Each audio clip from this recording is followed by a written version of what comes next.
Domo, welcome everybody. We're back with Golden Treasure, the Great Green. We're back to dragons. We've gone from alligators back to dragons. So yeah, Domo pack mine. Domo Bucky. Yeah, get those emotes ready, pork roll. Hello everybody. But yeah, no, I did look it up, and this game's broken up into like 3 acts or something. So, considering it's a roguelike and I'm probably gonna die a bunch of times, I might not even get to Act 3 today. I might die in Act 2 and have to start over. That's my prediction. Yeah, dragon, rock the dragon. Dragon, rock the dragon. That was... I think in DBZ they call it Big Green. It's Big Green. The Dragonator. So yeah, last time I went through the tutorial and then I got killed by a weasel. Now I try again, and I tried to pick a fight with the humans. That was a bad idea. So now I'm just moving on. We're going to the Great Green. As you return to the boundary and take a single step across, your feathers rise instinctively. The spirit of the Great Green is watching you, judging you, and is not alone in doing so. Oh, hi. A coppery mass lunges at you from a nearby tree. You narrowly avoid being hit by a raking talon. Your attacker is a true kin, and a hatchling as you are. From its scent, it's obviously a fruit of the same creator. Rather?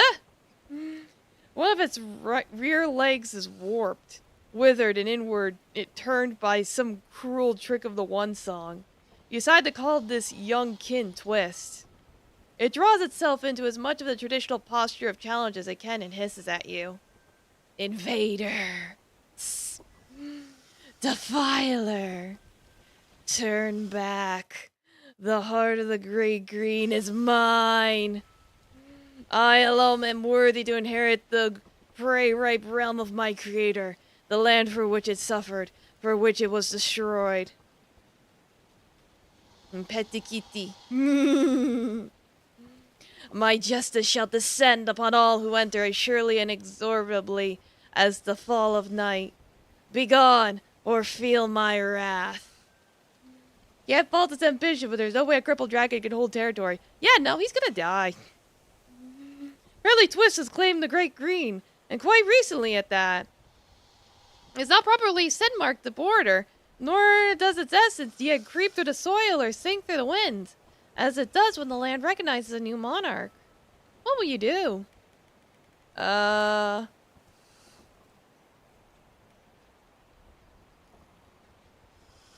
what about the territory? Tell me more about it. I am the flame of the flame, the one who overcomes. Though still in my infancy, I am feared by every long ear and tree tail in the place of my beginning. Yeah, you're feared by squirrels and rabbits. Ooh, we got a badass over here. Ooh. My greatness is such that the One Song has seen fit to place a challenge in my flesh, a recognition of my exceptional nature. Had my form been perfect, I would surely claim all Earth for myself.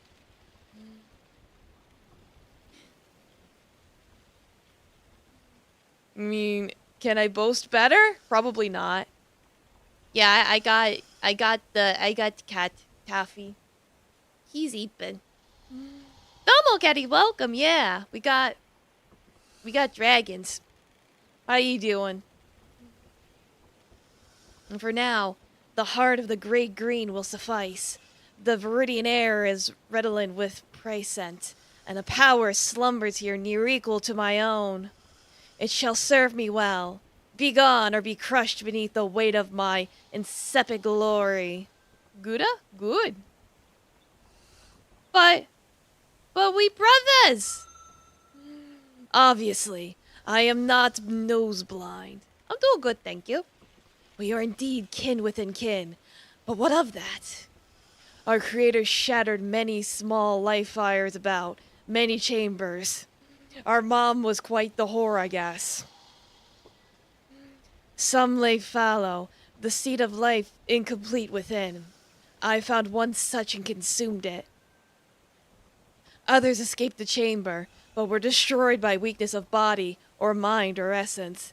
They were failures, as it is with many of this deadly yet impartial reality. But I forged a glowing greed in my core, a blue-hot desire to overcome, to gather all to myself. And I endured, and so have you, kin of my kin. This son, we shall discover which of us shall inherit the territory for which our mighty creator gave its life. You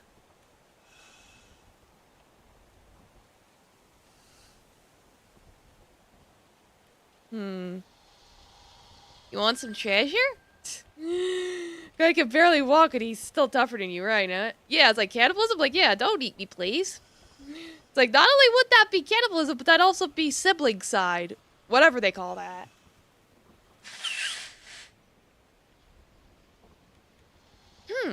Can it be? Can it be that in so short time a hatchling could gather so much treasure as to cause another to turn away from its own land, even newly claimed to possess it? Fraticide. I eat them? Yeah, I could probably eat them, but I don't know. That'd probably make my tummy hurt.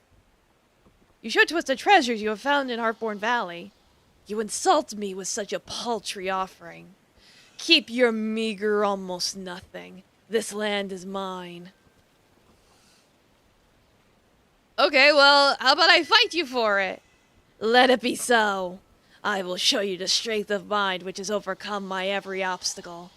There could be no hatchling among kin who is more clever than I.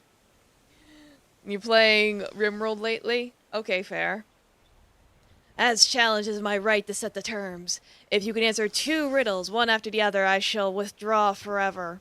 Savor that fantasy while you can.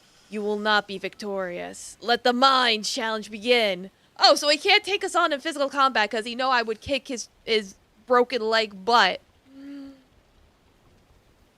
He's got a lame... I think he's got like a lame leg, they said. Something like that. Either way, I can't beat him physically, so he's trying to outsmart me. Sun and moon may rest upon me, yet I am not burdened at all. I have no face, but when I dance, I sing. Though I am not your home, still you may dwell in me for a long time, but stay too long, not too long. What am I? Oh. He could probably beat my ass in a fight. At this point, probably, actually, because I've only died once. I've only specced once.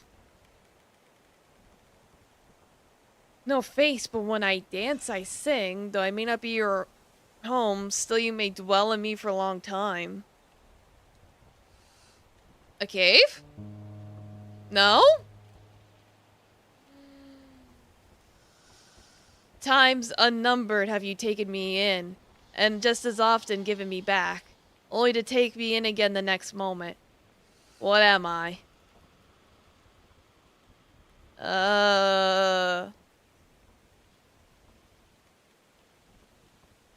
Can I buy a vowel?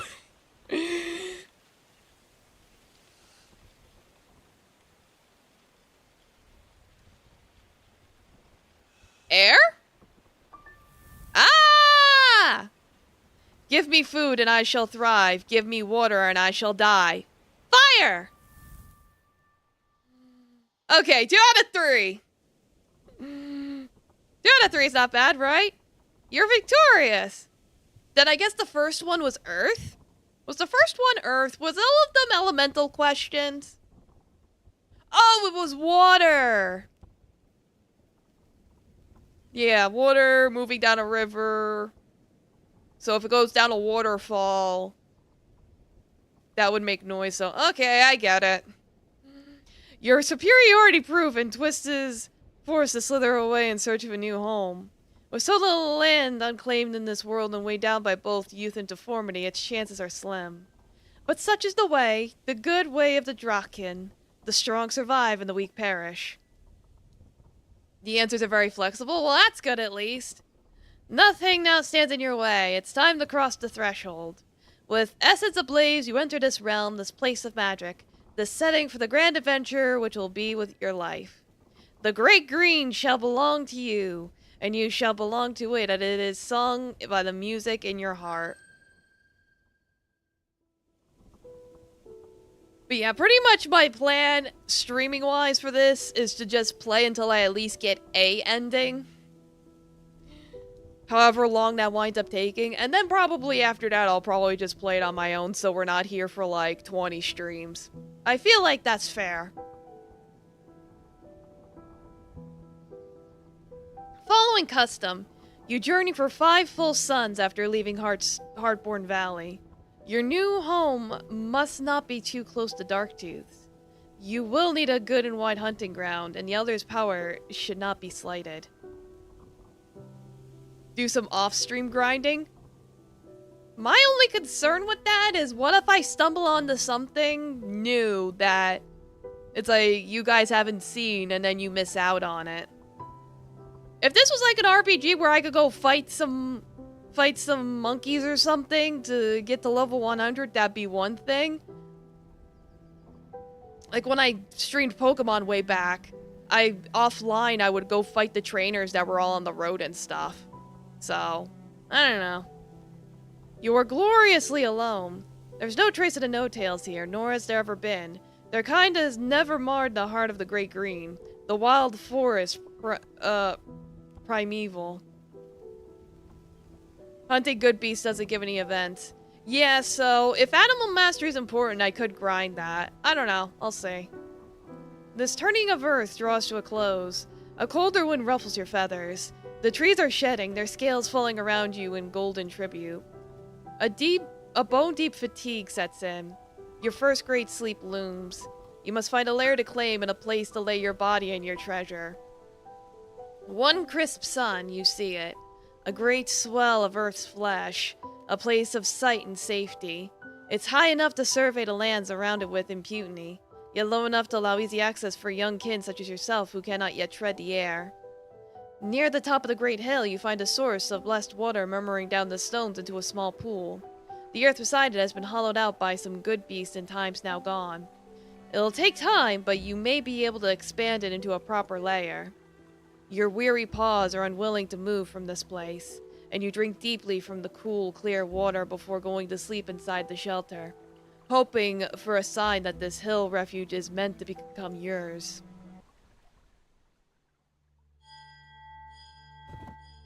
As you sleep, you dream. Something is touching you lightly. So lightly that it is only a touch of soul, but you smell its mighty essence around you, over you. It's greater than the greatest kin, and yet less than the least, void of a body, and yet it holds your entire being within itself. It cradles you in a wordless song, which is the wind in the grass and the flowing waters. The trees sing prayers to it in reverent creaks and rustles. It remains with you for a time, then silently withdraws, your innermost being reaching after it as it passes from you. ...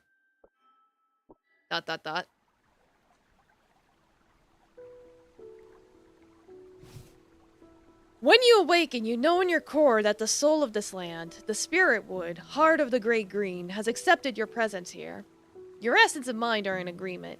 This land shall be yours. All that remains is to announce your claim to the other kin and hope that they do not challenge it. After marking the surrounding regions, you lift up your forepaws from the ground and spread your wings. Reaching out with voice and mind, you sing the traditional song of claiming. Here I stand under sun's gaze, my claws firmly rooted in the land. In the name of air, fire, water, and earth. I take this land unto myself. Its flesh is my flesh, and its essence my essence. All good beasts here I claim as my prey, source of my life. All treasures here I name unto myself.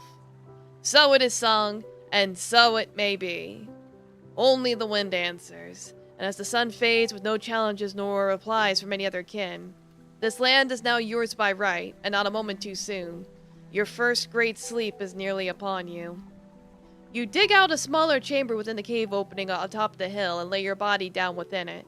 Your mind is sliding downwards into a warm void. With the last of your strength, you seal over the chamber and the darkness swallows you. Okay, cool. Part 2. For the structure that we raise, time is with materials filled. Our todays, yesterdays, are the blocks with which we build. Thus alone can we attain to these turns where the eye, sees the world as one vast plain and boundless reach of sky.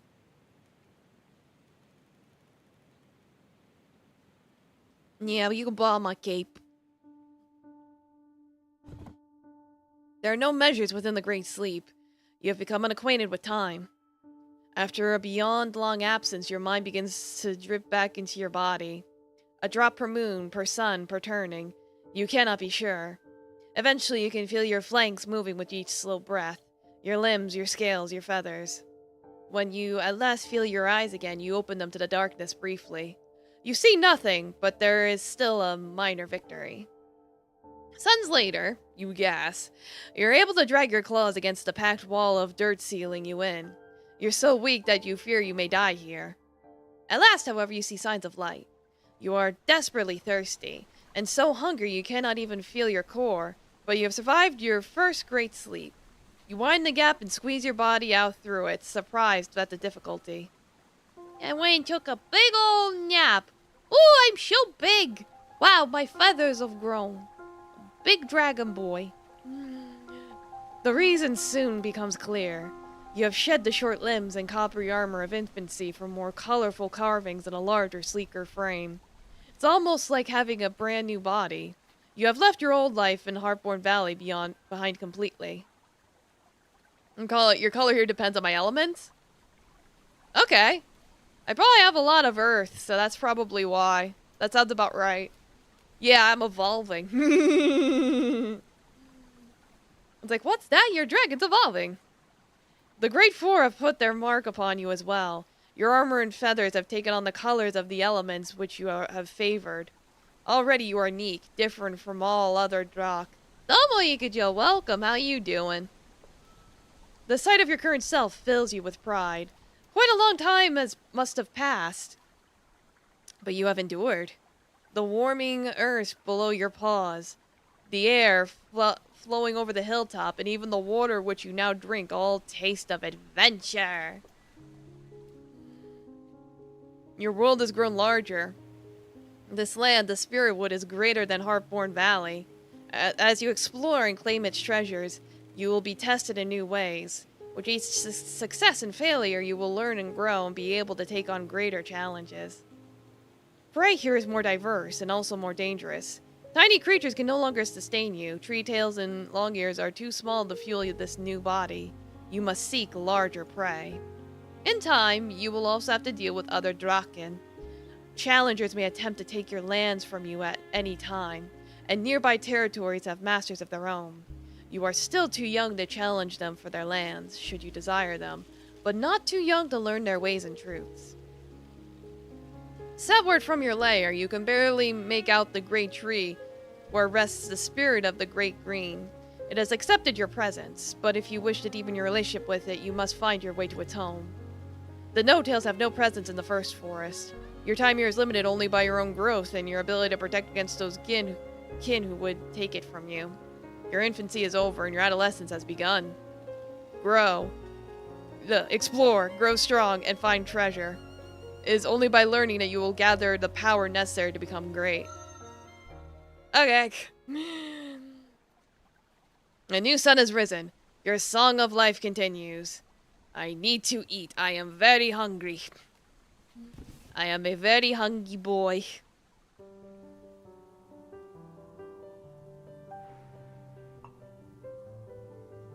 I will hunt here, apparently. Let's see. Death bite? Yeah, snake. So let's get closer.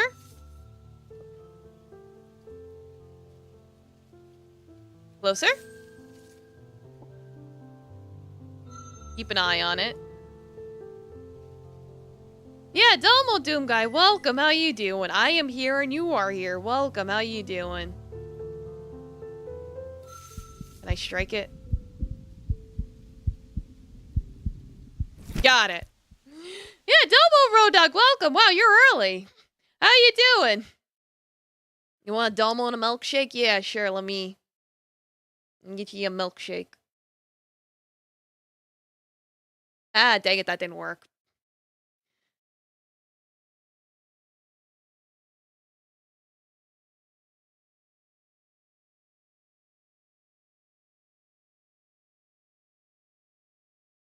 There's your milkshake. It's orange flavored. You at the festival? Yeah, you have your mute badge on. Oh, that's why you have it muted. Okay. And they gave you the day off for 4th of July tomorrow? Okay, cool. I was like, yeah, I'm also just gonna lay low tomorrow for 4th of July. Like, stay safe out there, watch out the traffic, and enjoy the fireworks if you want. Listening to country band. Okay, cool. You strike true, destroying your prey in an instant. You feel a sense of pride and accomplishment in your skill. What happens if I eat it raw? Well, the taste is not bad. Your core begins to object shortly after you swallow the poisonous good beast. The unpleasant feeling spreads. You feel awful.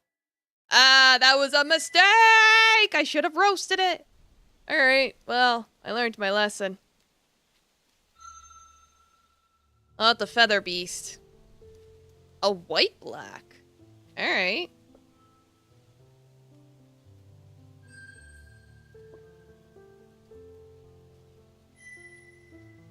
Yeah, it's gonna detect me. Let's try and get you to drop your guard. Strike! Ah, darn it. I might starve. Alright, let me try the snake again.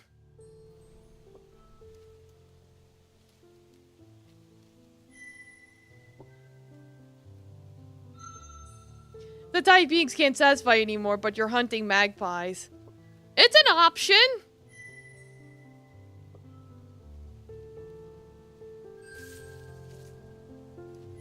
Get back here, snake! Snake! Snake! Snake! Snake! Snake! Snake! Snake! This will be a literal battle to the death.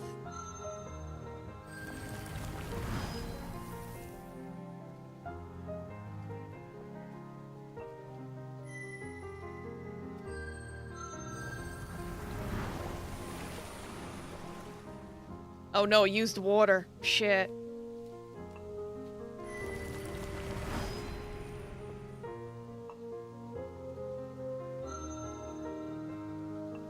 I don't know. It's like, I'll probably die here, whatever.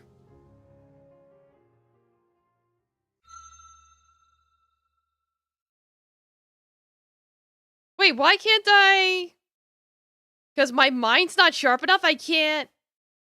Oh, you gotta be kidding me. Alright, I guess I'm consuming it raw and dying.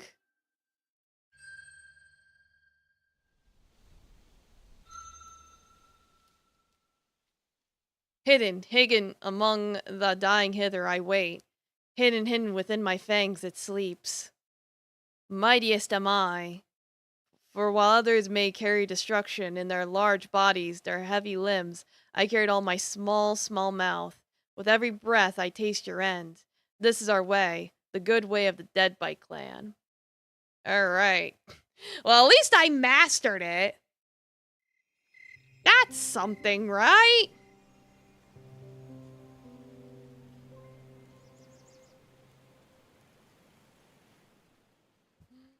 Yeah, I'm too tired to think about cooking it.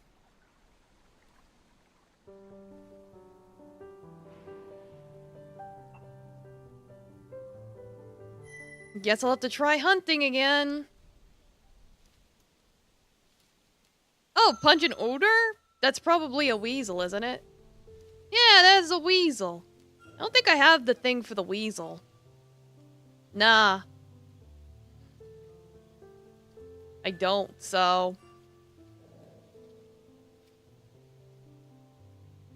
Think it's a skunk? It doesn't look like a skunk. Also, weasels are stinky. That's not a skunk.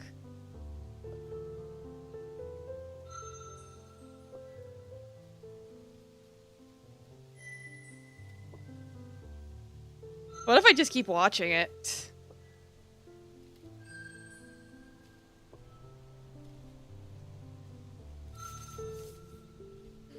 After him! Get back here. Stinky. It's embedded. Yeah, no, I know Twitch which is stinky.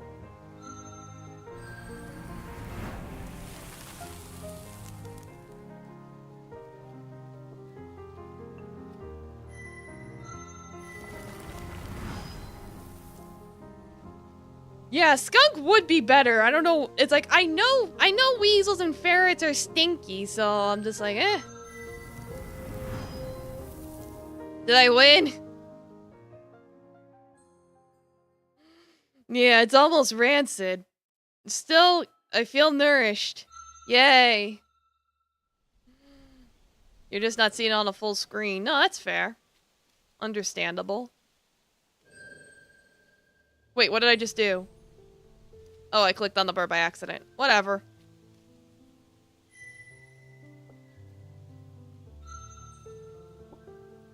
Observe the bird.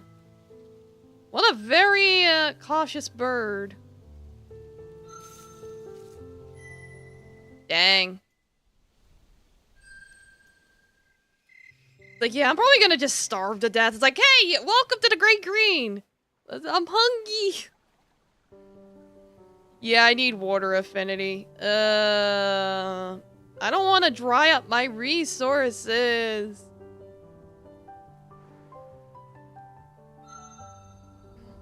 I think that's gonna be it. I think that's how I die. I'm gonna starve.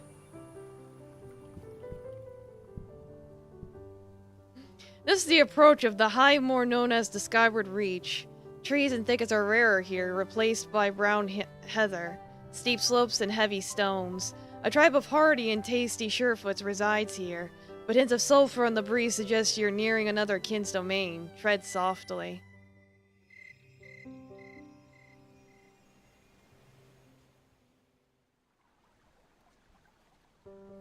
Like, cool, but I need to eat. I need food.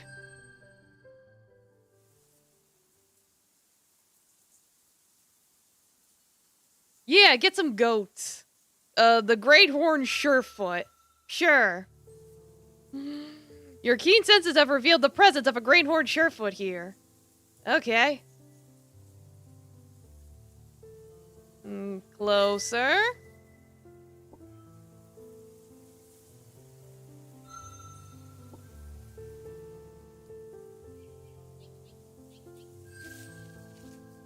You begin to taste fear, the betrayer and power radiating from it. So near you could reach out.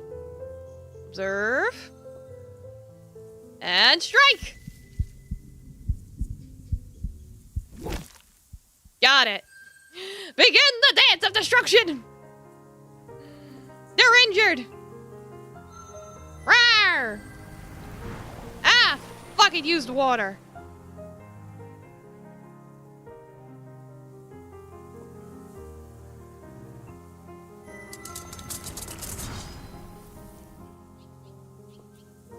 Like, I'll probably win this, but at what cost?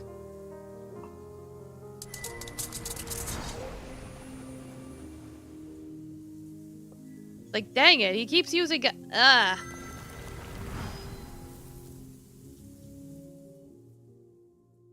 I died. I got killed by the goat. No. Yeah, I got hurt too much. He kicked my butt. Try again.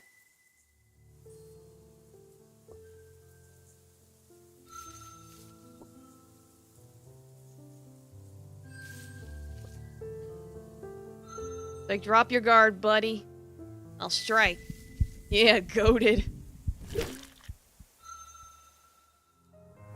Like, I need to eat this goat to live. Oh, you gotta be kidding me. Alright, I'm not even gonna play the element game with this fucker.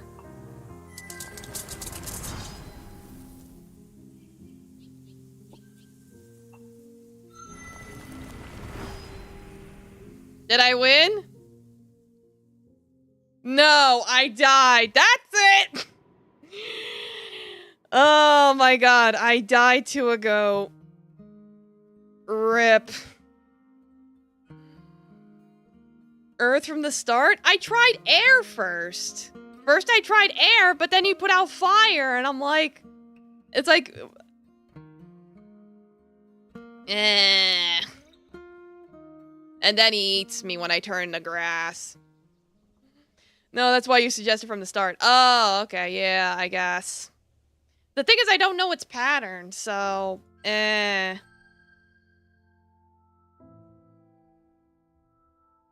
I think I want to start in childhood.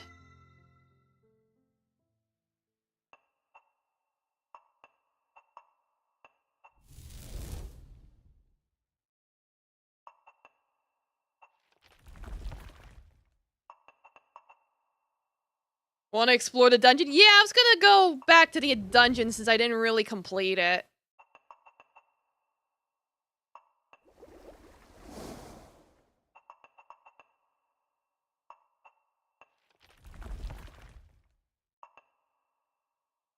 Sure, that'll work.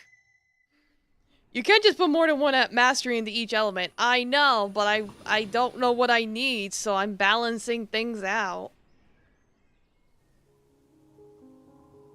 Is it the right way to go about things? I don't know.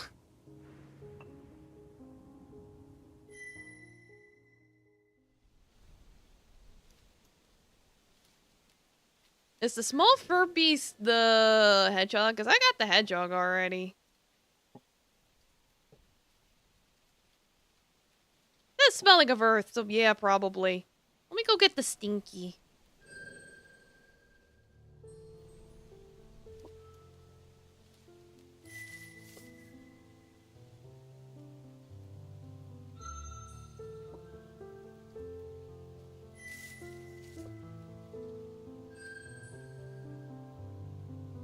Alright, dance of destruction. Max individual element as much as you could on the screen to learn what abilities they give. At least know what this guy throws? No. I know nothing.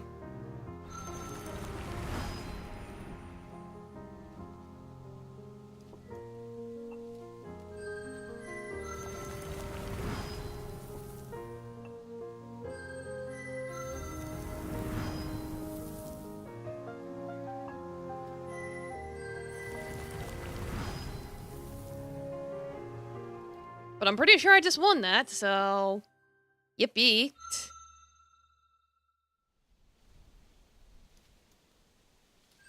And get more of that pungent odor.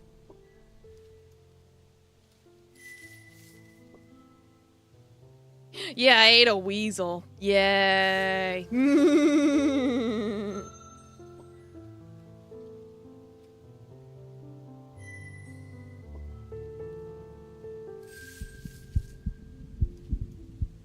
Ah, I messed up.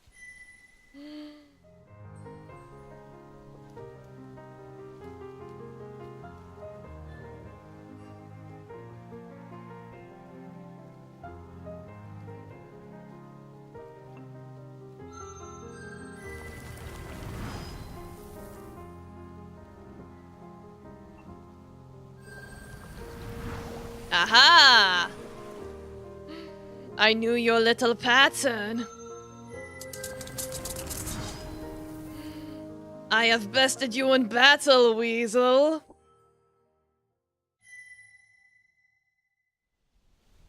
You won't be mulling around the mulberry bush for very long.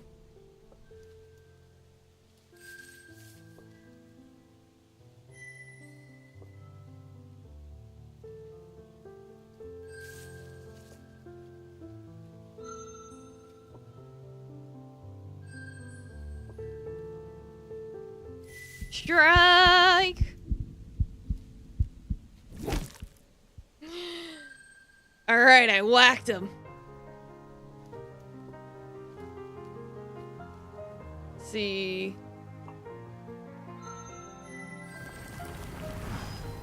That did him in. Okay. Yeah. Now I'm full of weasels and energy. We are the people of the inner flame, shining undimmed before our enemies. A warrior is not defined by size or strength, but by spirit. Most battles are decided before they are begun. If you would be victorious and free, know yourself as such, and none will dare question. This is our way, the good way of the stink strikes. Yay! Give me the masteries.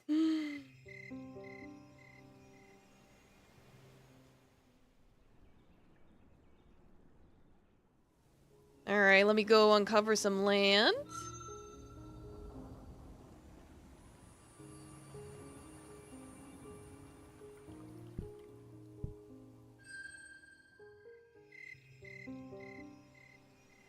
It's like uncovering land. Good.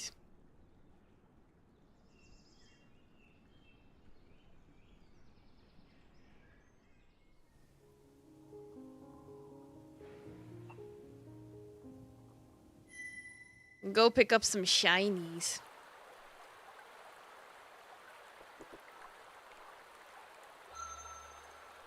And find 7 shinies. Like, I always seem to find 7 shinies. I don't know if that's just how the math works out or what.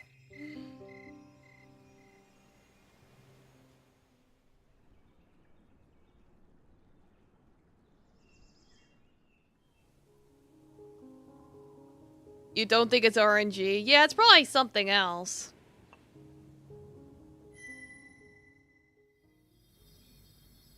Yeah, we got the bugs. What if I eat it?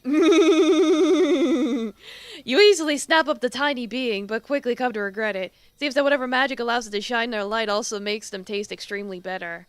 You smack your jaw several times, trying to rid yourself of the acid flavor and begin to foam lightly. You mentally note that consuming tiny beings may not be worth the effort in future.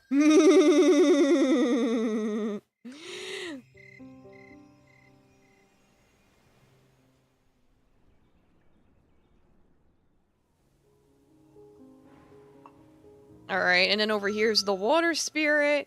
I'm not even gonna bother with the humans this time, probably, because they just lower how much time I even have to hang around before Darktooth's like, get the fuck out of here. What if I smashed a rock? I don't think I've tried that yet. Not so! I went around it, for I am water, and the secret is known to me. Nothing exists around which a way may not be found. Look always for the curving path, the other way. If one's heart is pure and clear, one can dance around all things, as one finds the flow of the world, and obstacles become adventures. Let us play, let us sing together again. The water spirit loops about itself in an expression of joy, dispersing its essence slowly outward until it's become the whole waterway once again. Okay, so I guess if I choose the right answer, I get the most amount of water mastery.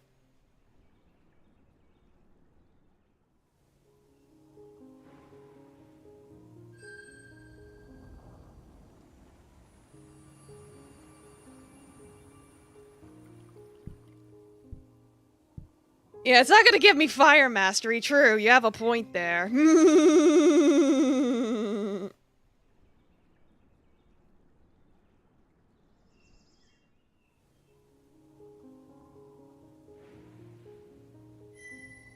It's like explore a couple areas, get them all unlocked.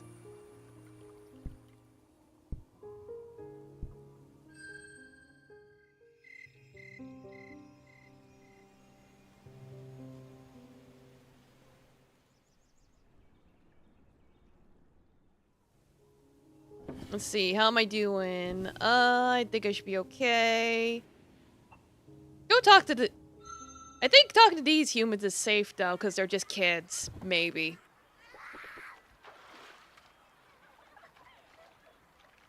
I mean, I could just, I don't think I tried ambushing them yet. Ambush! The lone one is clearly the most vulnerable, and you leap upon it. Jaws wide from cover, while the fore and midstream are particularly distracted. You close your teeth upon its slick, scaleless hide, viciously tearing at it with your claws. Oops. Oh boy, I'm murdering children! The hatchling makes squealing sounds, but the time it fellows notice, the sand's already red with its essence. You think for a moment they may try to fight you or launch things at you with their no-tail magic, but instead they panic and flee. At the time they returned with adults, you have torn the lone hatchling's life from its body and consumed much of its flesh. I was just curious to see what would happen. Take it into yourself. It's a large, oddly satisfying meal. In fact, its oily flavor was downright delicious. No, I gained a lot of energy! You leave what is left behind as the others approach, where you have a full belly and feel strangely joyful. There seems to be a kind of deep satisfaction to be had in the destruction of these bizarre invaders of your ancestral lands. The hatchling also wore a string of shiny stones around its neck, which you keep as a souvenir. Alright, that's gonna be the only interaction with the humans. Because if I reduce any more of my time, I'll probably screw myself, so... no more of that. I just wanted to see what would happen. Examine it. Yeah, it does look odd.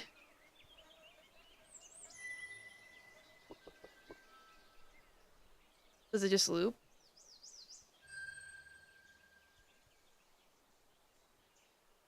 Yeah, don't get sick from eating it.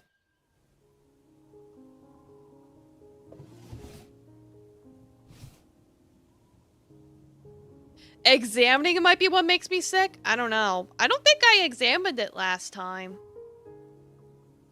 I don't think. But yeah, we'll give the dungeon a shot now.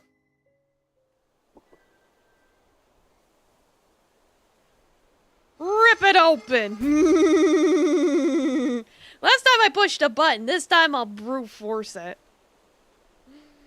Grasping the cover with your mouth and forepaws, you brace yourself against the ground and lunge backwards. It sings a grinding song of objection, but you exert all the fire within your body against it. And finally it comes loose, sending you sprawling backward. Release the cover, swallowing a few bites of rust, which tastes pleasantly of red essence. The way into this mysterious den is now open.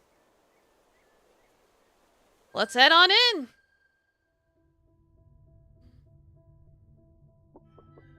Yes, I think he's gonna be like, yeah, don't come in here. I'll eat ya. A bear tail is a worthy snack. However, as soon as you even entertain the notion of consuming it, a horrible noise floods your mind. Stabbing white daggers flooding your vision with a haze of blinding light. You panic, writhing about and slamming your body into the too hard den walls. When your vision clears, the bear tail's gone, leaving not even a scent trail behind. Was he even ever here? You can't be certain. Like, I couldn't even eat it.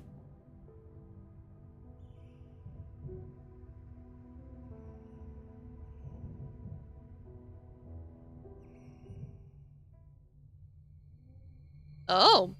You have found a curious enclosed space. Plant organs were once gathered around here in a trove, though you have no idea why. No Drac would find such things valuable. Some kind of mushroomkin has built a life den. Glowing towers, like living creatures, extend its reach through the compartment. Seems to beckon you forward. You have heard that beings such as this are widely unpredictable. Some are harmless, even beneficial, and some are terribly poisonous. Sky-shaded flecks of the fungus drift lazily through the air. A strange tang creeps through your senses. In order to investigate this any further, you need to breathe in the prodigy flecks of the strange fungus here. Should I consume the shrooms and get high as fuck? Yeah, what's the worst that could happen? Breathe it in. Yeah, I could just cook them up with my fire. This is a trove of decayed vegetable matter crowned with a triumphant palace of mushrooms. Beautiful and luminous, the fungal being constantly murmurs itself into the air.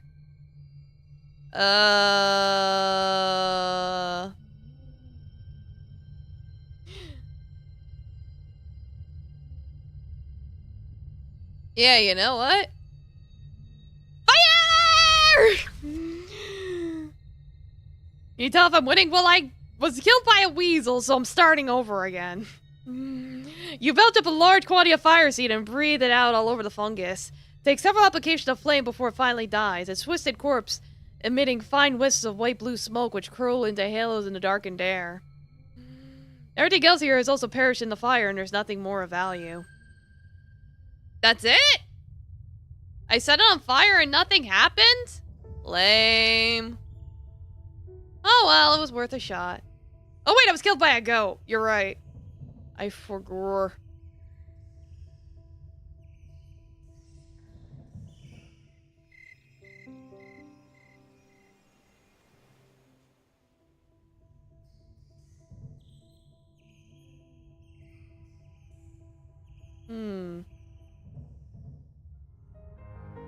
Oh!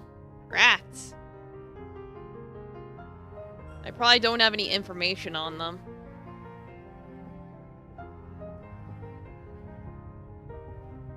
I don't even see them on here. Suncaller.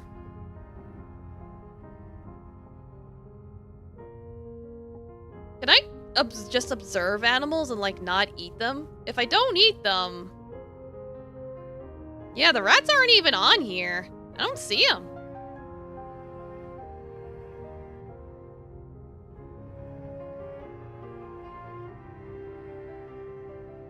You wish I ate it? I considered it, but fire just seemed more fun.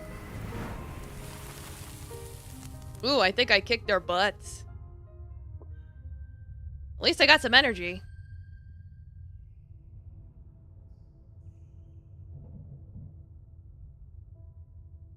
Ooh, this vein of the tunnel seems to have collapsed from the crushing embrace of Earth. A chunk of Earth's body is here. And some of her shiny essence sparkles within. I will take the chunk. Examine the collapsed thing. The crushed vein of the den is blocked off by crumbled earth. It would be too laborious to dig through, but with enough force it would be opened. Yeah, I don't know about that. Maybe we could get one of those kamikaze rats to open it.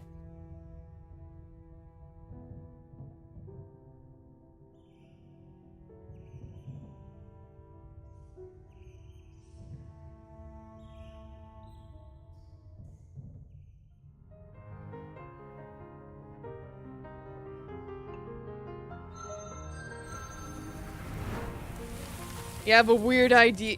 What if Taffy was on stream at all times? Have you ever deemed to pick D up and pet Taffy? I mean, isn't that already how it works?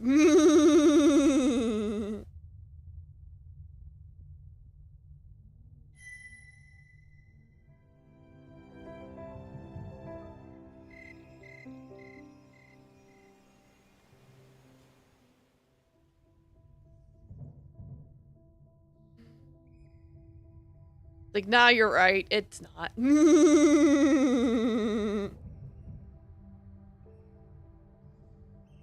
Oh, yeah. It's like, just have a cat camp, have Taffy on the screen. But nah, he's a rowdy boy. Yeah, I tried encountering this thing last time. Let me try climbing down it. Ooh. The sides are sheer, smooth rhinestone, so you'd have to place a forepaw on one of the unliving fangs for support. As soon as you reach for it, however, it jumps to sudden unnatural life. In a high-pitched whine, the claws and fangs begin to whir about in circles at great speed. Your paw is slashed before you have a chance to even draw back. In fact, you've been... Thank you for the follow, Domo, welcome. In fact, had you been even a little slower, the whirling death fangs would have severed your forepaw altogether. It's unclear what kind of magic is working here. It's undoubtedly deadly. Drop a shiny thing. But very, very slowly reach downward. With all your feathers standing in fear and anticipation, you reach out a forepaw downwards at a pace slow as a tiny slime shell slides up a blade of grass. The fangs and claws remain safely dormant. Seems as though they react only to quicker motions. Alright, let's take a deep breath, steady your nerves, and climb down the destruction-tainted shaft, utterly slowly and carefully. Your core pleads with you to not do this exceptionally dangerous and unwise thing that's totally gonna kill me. I gotta do it. If you slip just once, if your tail twitches too quickly, if you make the slightest normal move while climbing down, the Shinestone Destroyer will rend your flesh from your bones, and smash even those beasts such that what emerges down below will not even be able to recognize his kin. A more painful and ugly death could not possibly exist to the best of your imagination. No. You are determined to risk painful evisceration to see what lies below. Whatever exists below the shaft, which may well contain neither food nor treasure. Not possibly worth having your precious and beautiful life utterly destroyed in an instant. Your body, in essence, devoured by these claw-fanged abominations, which have not even a mind. This is your final chance to turn back. If you proceed and fail, there will be no chance whatsoever for survival. Are you truly prepared to face eternal silence just for the sake of your curiosity? It's glowing green! Green means go, baby! Yeah! The terror! The horror! The crushing, mind-struggling fear of knowing that even one tiny amount of impatience or imperfection would mean the worst of deaths. Domo Army Tape, welcome, how you doing? Determining whether to watch on Twitch or YouTube, that is entirely up to you. I do both to make it easy for everybody. Yeah, it's like, of course, because of Twitch TOS, it's like Twitch is favored. Yeah, and Twitch seems more active. And thank you for the follow, Domo. Thank you, arigato. Thank you, welcome, hello. But of course, I know people don't like Twitch ads, so it's like you choose what works for you.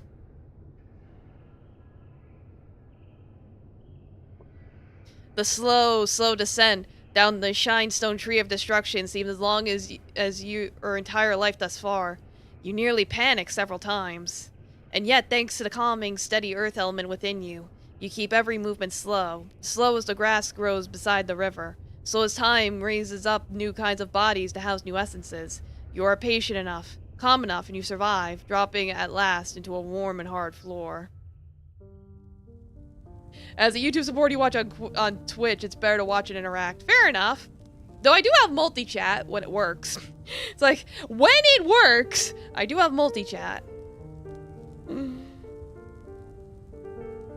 Waves of heat caress your form as you look about this arid chamber. The very air shimmers, dancing with joy to be in such a place. Bear tails scurry about, entering and leaving in a steady flow, largely ignoring you. Double changeover, welcome! Reporting in, yeah, welcome! Good to see you, how you doing? Hope you have a good 4th of July. Are they starting up the fireworks over there? Near the center of the wide open space, in a round pit of low but intense flames, several beings are lounging. Despite the heat, they wear expressions of comfort and contentment, only slightly tinged with caution and curiosity at your sudden presence. The largest of them raises its snout, sniffs the air, and focuses its flaming eyes on you. Ah, one of the Draken. Welcome, honored guest. We rejoice at your presence. May fire, the ever-young, bless you with its many glories. What brings you to our circle back? I want treasure. Ah, that noble and mysterious practice of the kin. See here, we have taken on the practice ourselves. Behold, our trove, many small, glittering things, and one mysterious treasure of the Delvers. In such a way, we, who are called Burning Ones by our furred servants and salamanders by the great Drak who enkindled us, honor the power of your kind, the power by which we are enkindled. Take what you will from the empty lair of the Delvers, but leave us our treasures. In the tradition of the Drak, we guard them from all others, even those of our enkindler's race. Tell us, what have you come to elevate us? Have you come to elevate us further? Know the secrets of the enkindling?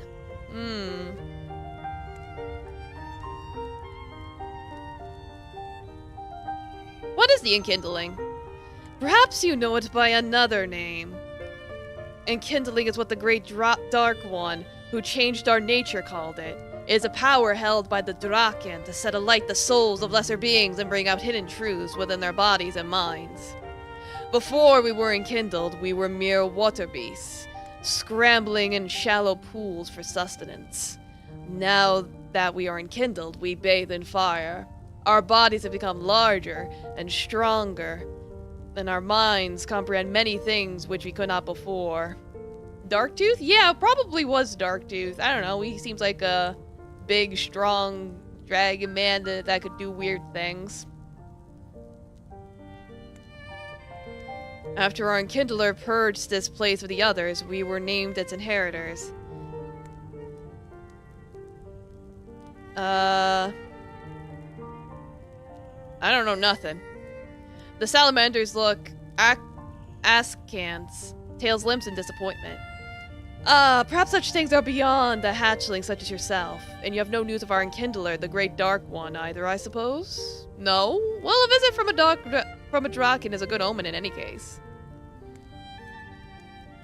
He sold you out to the Loom family. I told him you're bad at video games. Thanks. How are you further dealings with us newborn kin to the Great Ones? Yeah, what was up with the fungus? That accursed interloper. All the bear tails we have sent to destroy it return tainted by its presence. We cannot even eat them for fear of infection, but only burn them to ashes. If we could, we would destroy it, but drawing close enough to do so is too great a risk. If one of us were to be taken over by its invisible hatchlings, it would mean the end of the salamanders. Stay far away from akin, and do not take into your body anything which has its terrible cerulean taint. When you inform them you have burned the fungus away, they thump their tails in joy. This is good news indeed! In exchange for destroying that menace, we offer you some of our lesser treasure. Okay, cool, thanks. As well as advice. Seek purification for yourself, as you may be tainted by its evil. We know of no cure for the blue curse, but perhaps a great Drak may know. Yeah, so, Darktooth. Yeah, the sound of freedom rings through the air. I feel bad for all the buppers. Yeah. Well, Taffy's fine. He doesn't give a shit. Well, yeah, it's like give your buppers blankies and pets and hugs and treats and kisses. Alright. Tell me about the Drak. Ah, our most sacred uplifter, revealer of new paths, bringer of terror to the others. The Drak who enkindled us had armor like the sightless depths of earth, which light never knew, and a mind voice which burned like ice, stabbing through our souls. It bore scars, many, many scars, won in countless battles with the others whom it hated. So are you sure it was Darktooth? It might have been a different dragon. Indeed, even the strange magic of the Delvers withered before our great master. Yeah, not Darktooth. And they fled in terror. The Dark One stayed here for a time and enkindled us by its presence. Finally moving on. Many turnings later, the Delvers attempted to regain the strange arcane face which they had lost, but we thwarted them, and now their face remains our most prized treasure. Yeah, probably the mommy. Well, I want the face. Give it to me. I'll challenge you for it. The salamanders lashed their tails, bodies rigid in surprise. We acknowledge your right to do so in accordance of the way of the blessed Drak, but also in accordance with that way, we will fight for what is ours. Our great treasure, the face of the others, carries powerful magic and memories of the victory over the Delvers. Oh, why am I yawning? Your race may be great, but you are but a hatchling, and we are strong. Will you truly risk your body in combat with us for our treasure? Once the dance of destruction has begun, we will acknowledge no ends but the destruction. Sure. Apparently that's improved my reputation. Can't retreat from this fight. Alright, well, they're fire type, so let's do a water attack. There we go. Yeah, incredible heat from the burning one is hot, even by Drak standards, and battling it is deeply uncomfortable.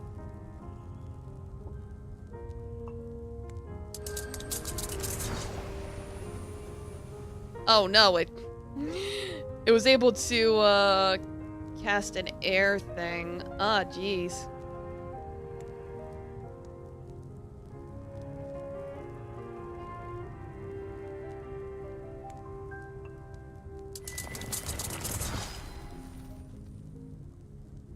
No, it casted air. It's like, damn, this is like neck and neck. Take the shot! Hope I survive! I live! Yippee!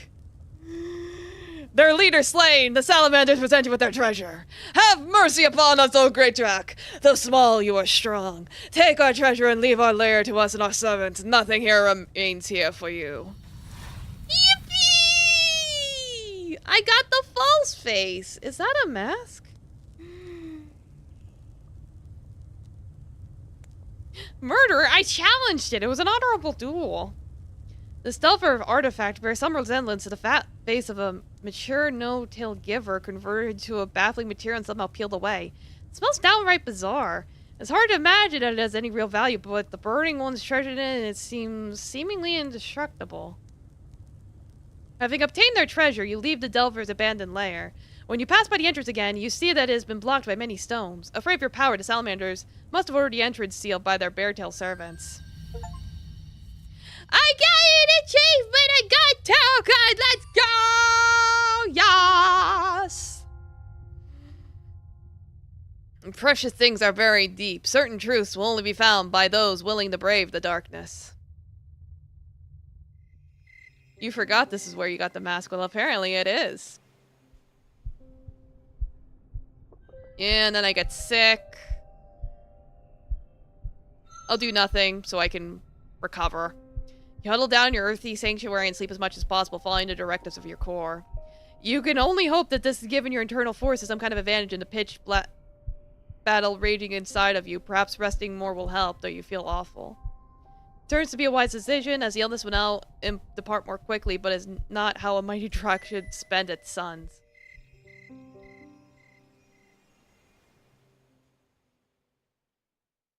Yeah, they're following my tracks.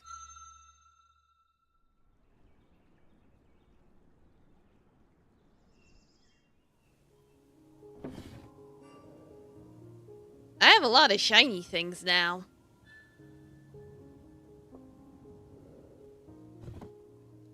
And that's what I get for eating children. Oops.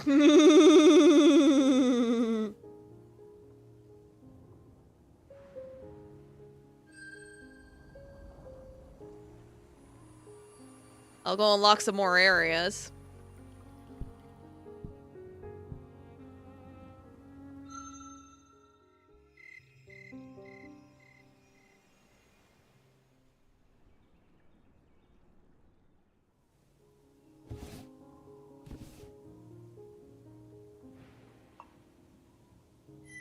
I forget what this was. Oh yeah, this was the place I could get treasure. Yeah, because I don't have a shovel, that's right.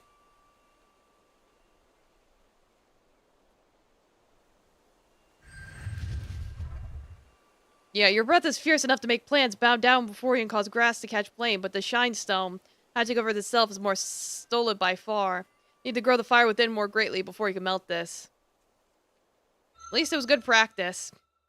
Yeah, get a little more fire mastery, sure.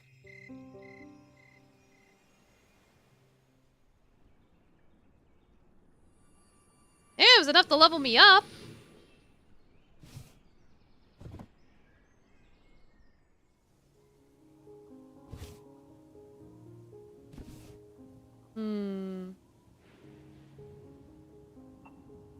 I don't think I've investigated this pool. I've been eating, like, just rabbits and stuff. Let's see. Let's try a rain scale. Yeah, you encounter rain scale foraging for food, following the way of its people. So let's... I wonder how long I've left. Whatever the dial says.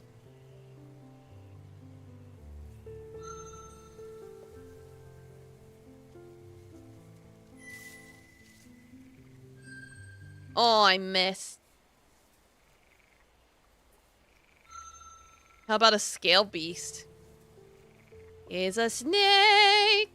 We'll go to the snake. We'll observe the snake. Go closer to the snake. Chase after the snake. Get the snake. Snake, snake, snake. Snake, snake, snake. Where'd the snake go? Wait, where did it go?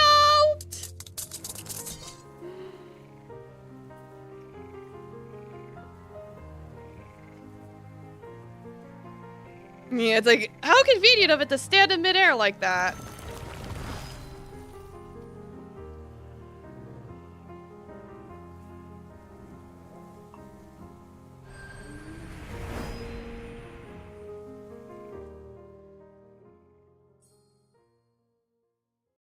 Yeah, so I at least ate the snake.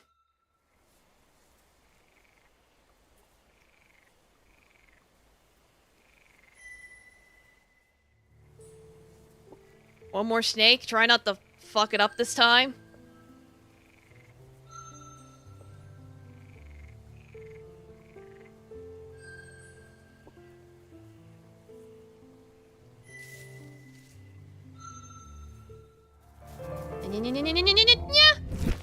There we go.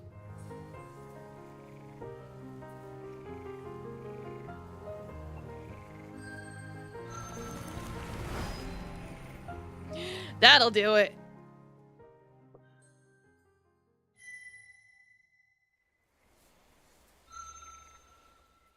Like, hey, that's something. Something's better than nothing. Oh god, what's happening? The blue fungus which has entered your body has been filling your lungs more and more with each passing sun. At last, you were unable to take in enough air, fall dormant, and soon entered the great silence. The fungus has made a layer out of your body, which it finds to be a fertile place indeed, and continues to reach out its subtle, deadly fangs towards other hapless creatures. You didn't tell me to do that! The salamander sold me. I forgot! No! Well, it only took one of my lives. We're okay.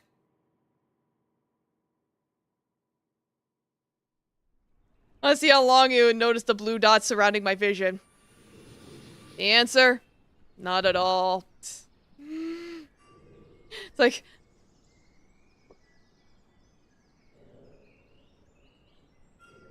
Am I still infected?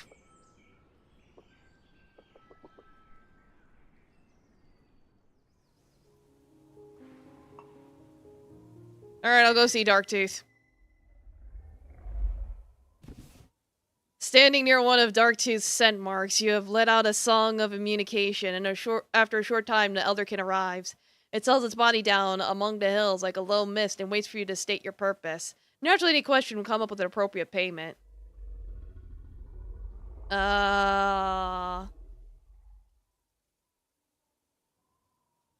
Blue fungus. There we go.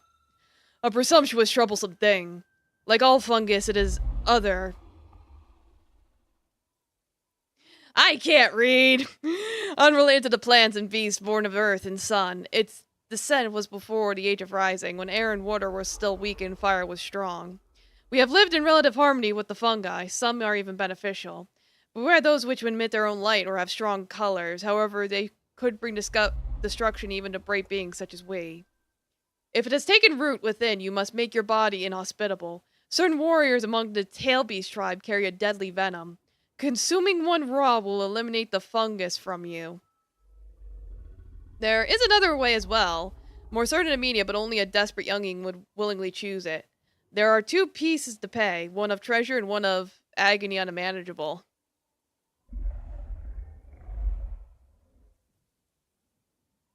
Just take my money! Preparing for this is impossible, my only counsel. Endure. Faster than thought, Darktooth has pierced your flesh with its dark fang.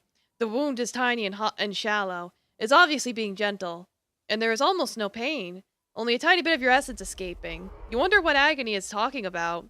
And briefly entertained the possibility you were extremely resistant to pain. And then it begins! You barely have time to realize you've been injected with the poison of an Elder Drock. The pain. The pain, the pain, the pain, the pain, the pain, the pain. Your soul's writhing in your breaking body. This should not be. This pain should not exist. This was never meant to exist. Please, death, death, please, please, death, please, death. Now last you regain your senses. Darktooth is silent. Why am I seeing little blue zippity zoozahs? Darktooth is silent. There is nothing to sing. You're certain that poison, strong enough to kill the largest creature of an age of titans, purged the fungus. Though it's just a tiny drop, it nearly wiped your very spirit from your body. This cure came at a high, high price indeed. You said it.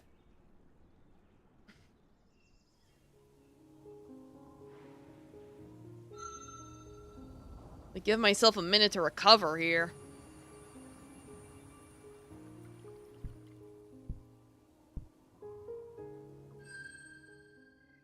Like, just finish uncovering the map. Oh no, I'm hungry. We'll go eat over here.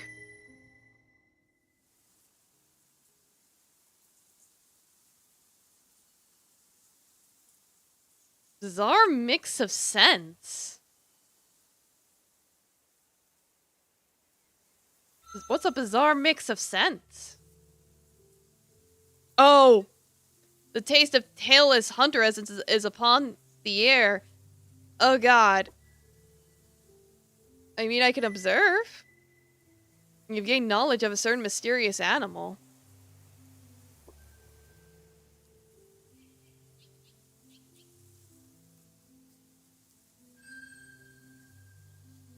Mixed because he's wearing fur. Ah, yeah, that makes sense. I'm not fighting a human. I will die. Go after a rabbit. Like, tell me about the rabbits, George.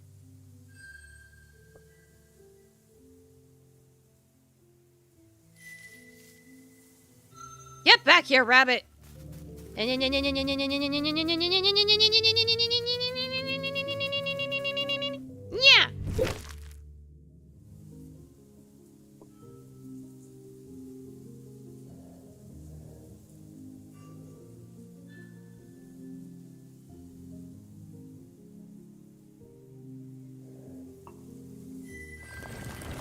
Like, just play it safe, I guess. Okay. I got some energy. Yay!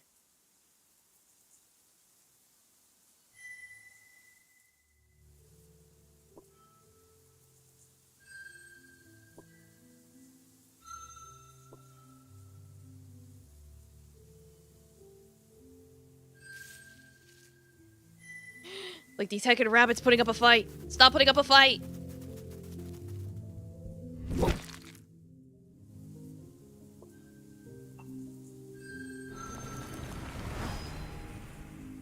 The festival's done? Well, I hope you had a good time.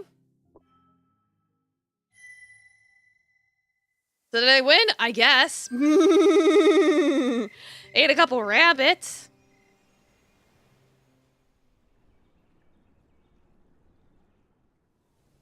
Yeah, I got eaten by a mushroom and died. That was kind of embarrassing.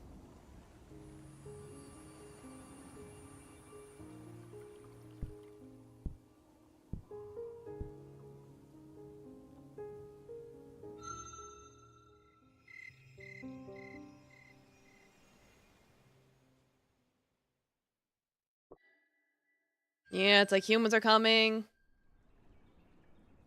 If I'd eaten it, I would have just died faster. Great! Good to know!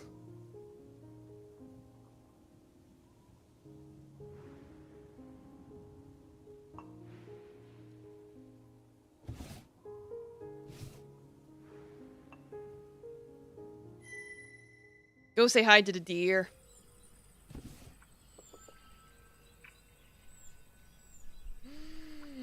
Feel hunger. Notes of sweet essence and savory skin drift through the air to your nose. Opening your mouth, you can almost taste it. How their flesh will melt in your mouth. All it gives you tear into it with your sharp teeth. You simply cannot wait. Attack now? No. At your size, that double crown will destroy you. But one day you will savor their flesh. Legendary among the kin is delicacy.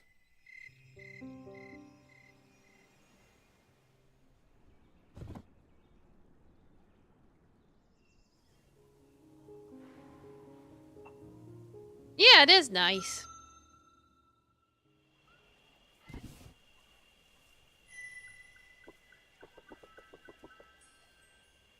Like, yeah, I know nothing. That'll improve my reputation and raise all my masteries.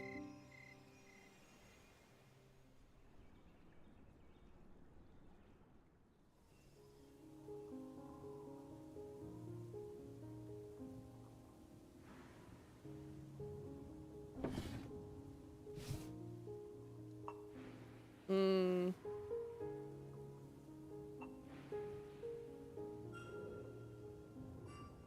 Trying to think of what to do. It's like we got the death bite and then we got a regular tail beast. The lumberkin is the honey badger.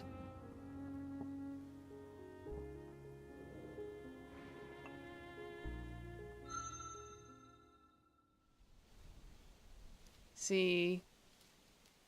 Yeah, the one that smells of the trees. We don't have a lot of the one that smells of the trees.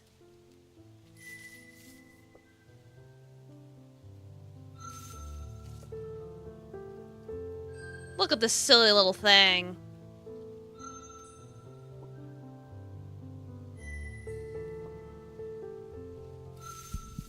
Alright, don't fuck this up.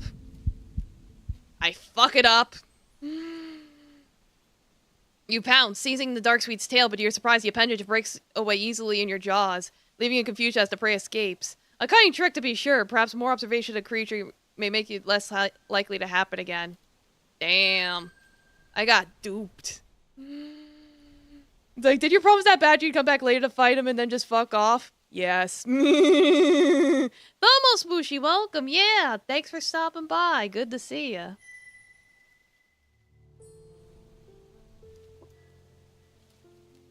Like, let's try this again.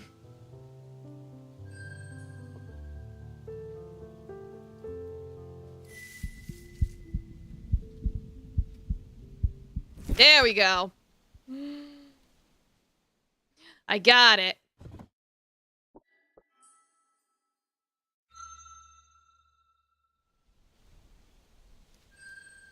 Let me eat another one.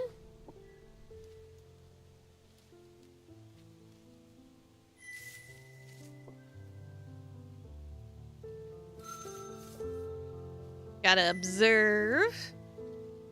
And then strike. There we go.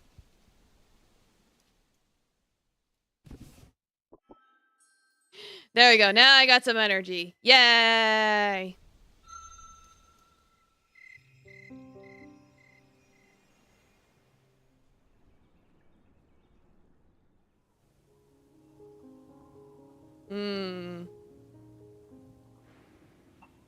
I only was hanging out with Darktooth for a little bit. Let me talk to him some more. See if he's got anything.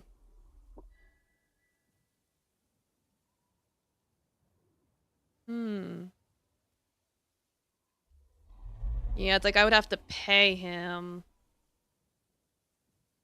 I found an interesting object.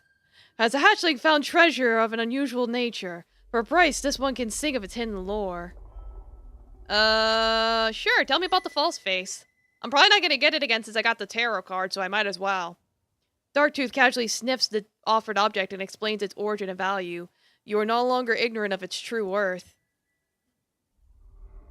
Sing to me the no-tails. No-tails, the tailless, seed of the others, the broken custodians. They are the bearers of many blessings and many curses. Casually they shattered a great law by which all beasts are bound, and many of our relations have been enslaved or destroyed, even to the last one by them. Their music is strange, their deeds unfathomable unless their secret is known. Such a secret cannot be grasped by your insipid mind. A mere hatchling must not seek to test itself against their flying claws and stone fangs. Destruction would surely follow. At least there are a few places where no-tails were actually referred to as humans. In turns to come, a young Drog may be better understand their powers and perhaps become worthy of dealing with them, for good or ill. But this is neither the time nor the place for that. A wise hatchling would leave Heartborn Valley before the no-tails could discover it. A foolish one would tarry too long, losing its treasures at least, and perhaps even its existence. Only in Great Green the tailors fear the tread.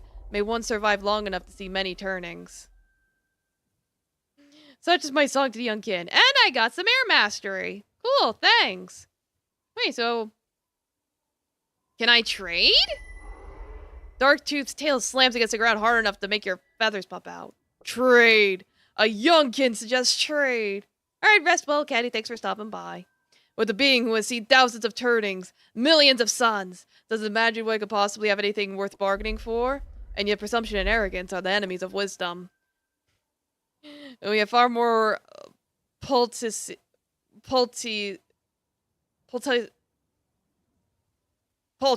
than we could possibly make use of, and perhaps a young kid might find wake leaf useful in restoring energy.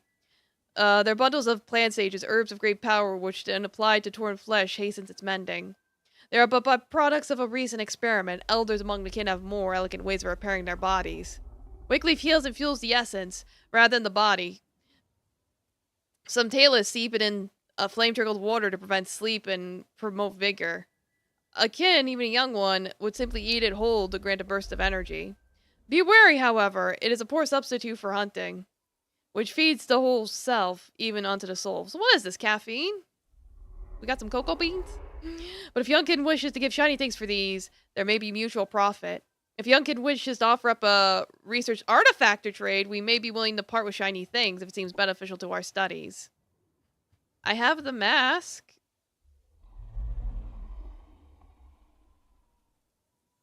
Or I can just... Because I have the face thing. 100 treasures! Never mind. How many shiny things do I even have left? I still have 30.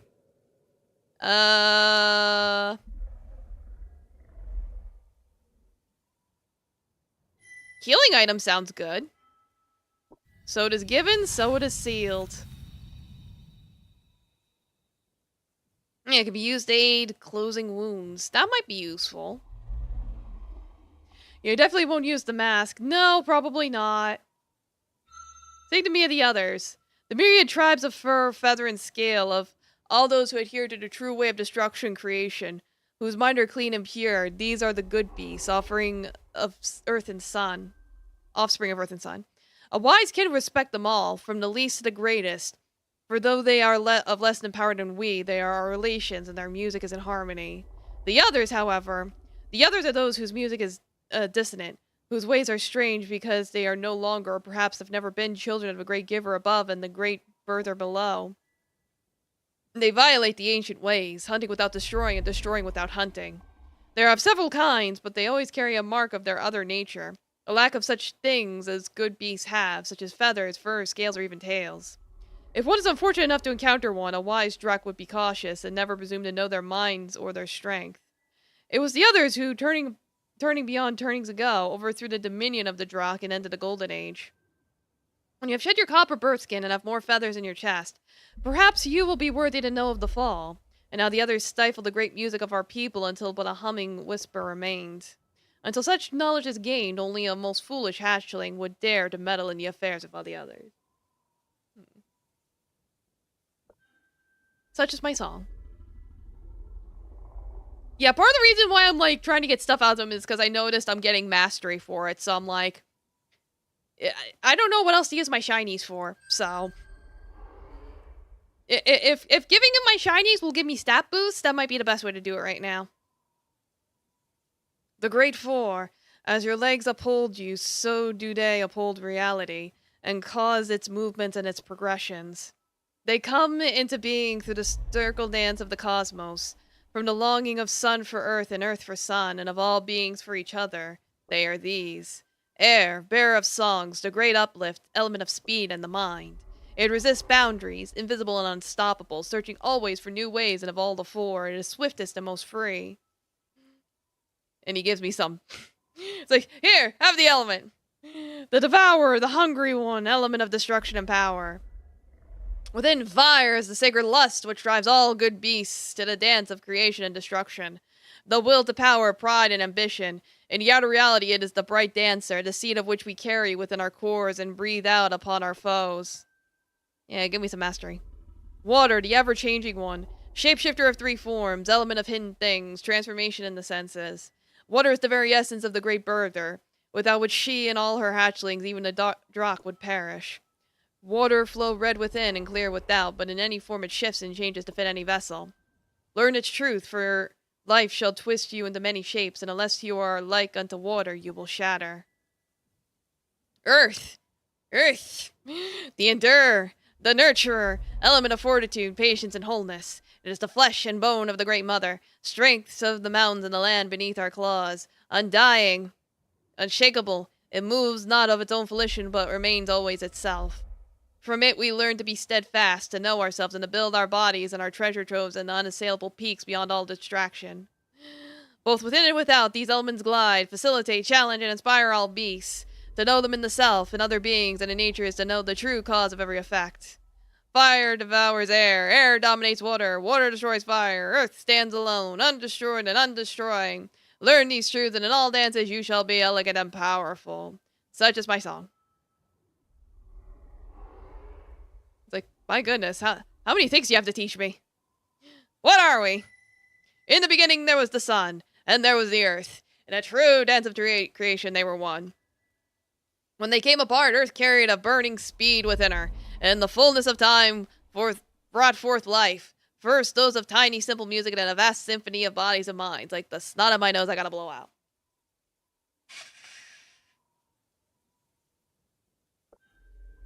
At last she birthed her ultimate creation, the Draken, our people, living fulfillment of the power of earth and sun, the true children of above and below.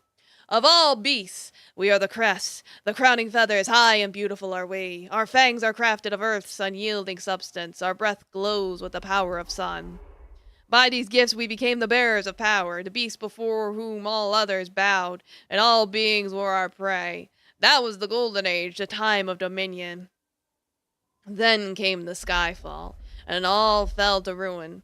But as a truth not yet for your young mind. Know only that we are the greatest of all those who embody the music of this world. Today 5 clans of the Draken tribe remain. Your clan, the Emerald who dwell mostly in the green. My clan, the Sapphire kin, who make their lairs in the blue, where the spirit of water is sovereign. The Ruby kin, who dwell in earth's flesh, close to the secret fire within her breast. The Onyx kin, Scions of the void, whose ways are shrouded in mystery. And the Crystal kin, of whom very few remain. Like all good beasts, our function is to destroy our prey, thereby purging earth of excesses and impurities. By following this great way and engaging in dances of destruction and creation, we become stronger and stronger. Larger and larger until we become worlds ourselves around which new and marvelous things may be. So do we inherit the legacy of earth and sun. This is but a shallow answer given to one just begun. There are truths beyond this, but they cannot be trapped within sigils and signs. True enlightenment is never granted to one by another.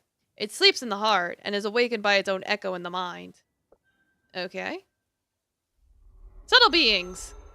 Subtle beings are those who exist, and yet have no visible body of their own. Some, like the spirits of the great four, whom we call elementals, are shards of a greater truth trickling down through our reality. These are to be treated with great respect, but also caution, for the truths they sometimes possess are also powerful that they can break both mind and body. Some subtle beings are not expressions of great powers, but merely echoes of destroyed beings whose music can still be sensed. These are called ghosts. A ghost has neither body nor mind and cannot learn or grow. It is like a scar. Though the moment of injury is long past, it remains behind to mark the sundering place. All ghosts fade away in time, but they can make particular places very unpleasant until they do. Ooh. Some subtle beings are simply illusions, unliving phenomena which somehow mimic life. These are not truly beings, but sometimes even the Drakh can be fooled into believing they are. Yours are capable of creating such things, woven of light and sound, but without substance. And so they are counted as subtle beings, but are more accurately thought of as false rather than subtle. Finally, there are beings who swarm unseen about us, tinier than the tiniest of tiny beings. They cause various effects. Some are harmless, and some bring illness and unrest. They have many names, though they are commonly known as diseases. This eases. Some less knowledgeable beings may speak of an illness brought about by a subtle being, but in truth it was brought about by being so small that nothing could be done to stop them. Know which kind of subtle being you face and proceed accordingly. Cool.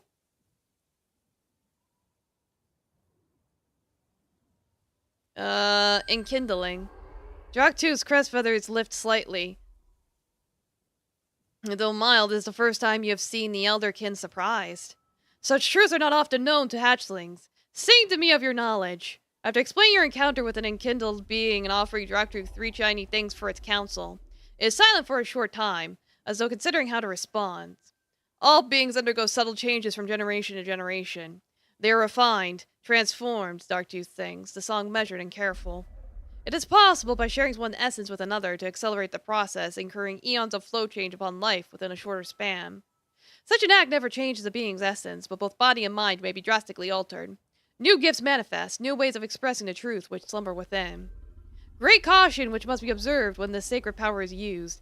The hatchling before me must grow much wiser, much stronger before more is said. The sun, only this will be sung. The true nature of all beings, from which the largest to the smallest is bound to the heart of the one song. Bringing these forth is the essence of enkindling. How many shinies do I have left? Okay, I have 9 shinies left. Okay.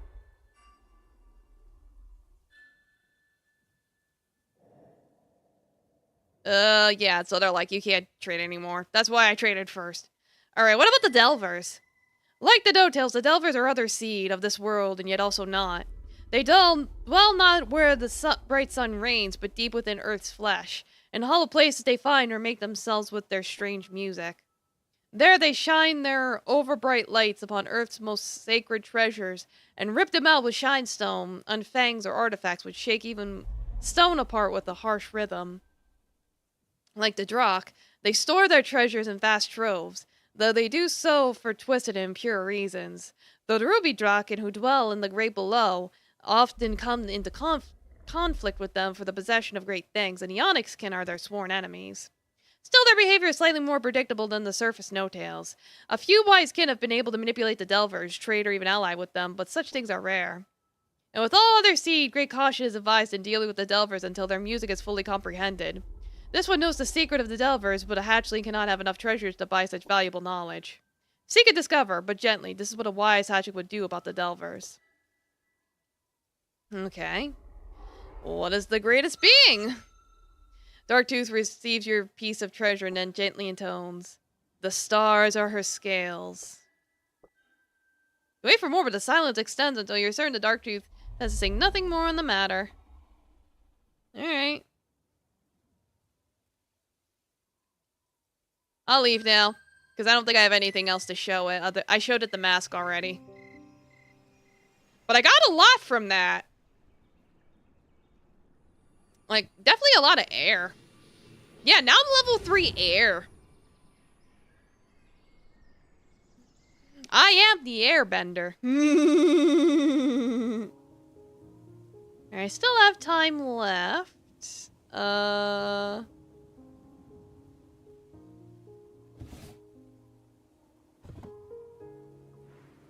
say hi to the wolves.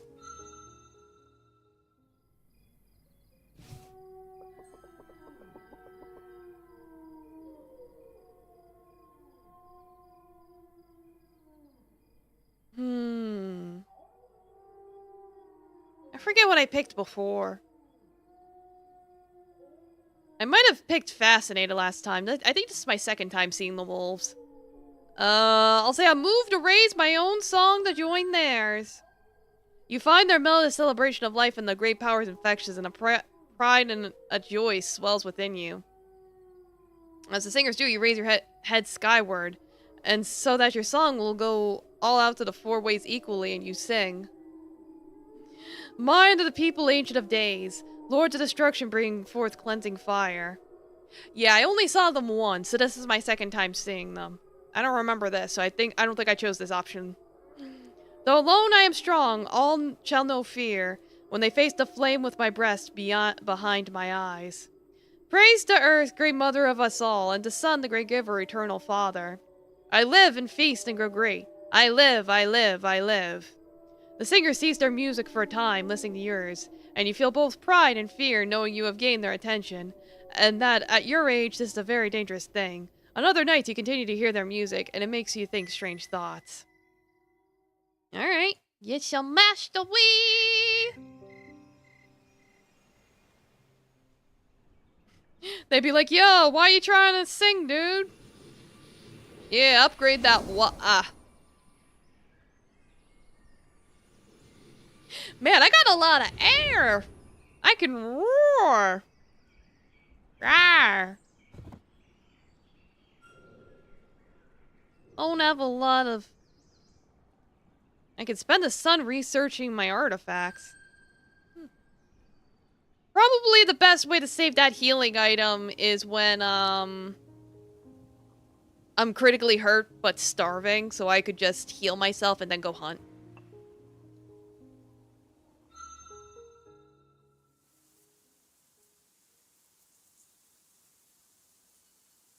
See,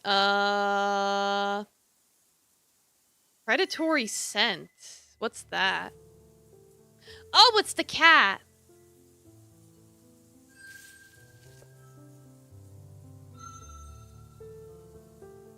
Yeah, also dungeons. That's true.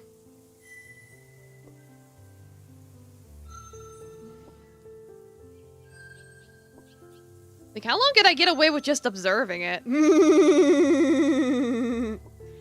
I'm like, wait a minute, could I just like... Oh, never mind. I can't fuck around too long. It noticed me. Ugh. I was curious, though. Because I was like, wait a minute, could I just farm knowledge doing that? But nah. It eventually saw me. And you're like, what the fuck are you doing over there? What's the scale beast? Oh yeah, snake.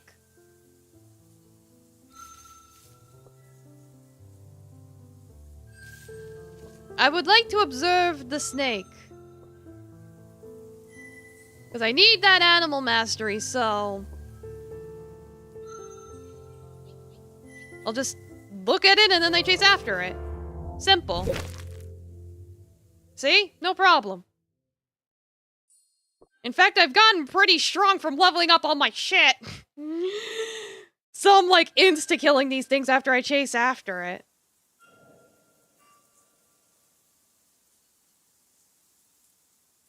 Maybe I should try and finish off the cat. See if I can... Because it looks like the tail beast I don't really have a whole lot of, so...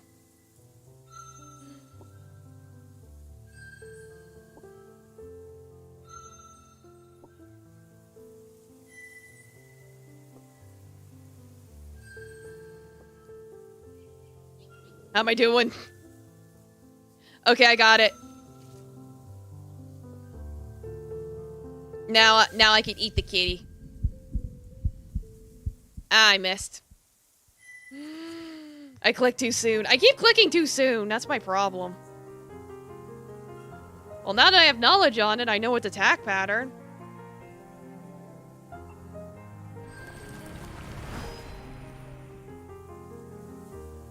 Sort of.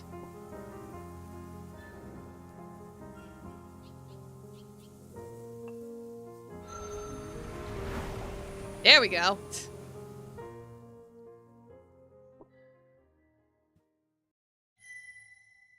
Now I'm nice and full. Yay! To survive is not enough. To be entertained is to truly live. We find amusement in the struggle of helpless prey, dancing madly in the shadow of death for our pleasure. We find amusement in sleep, deep dreams of never shall be and pleasures untold.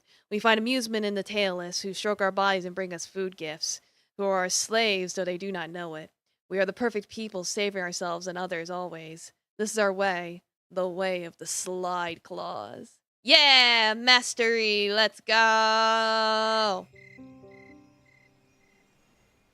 I'm learning! I'm getting smarter. I don't think I investigated this last time. I think last time I ran out of time. Oh!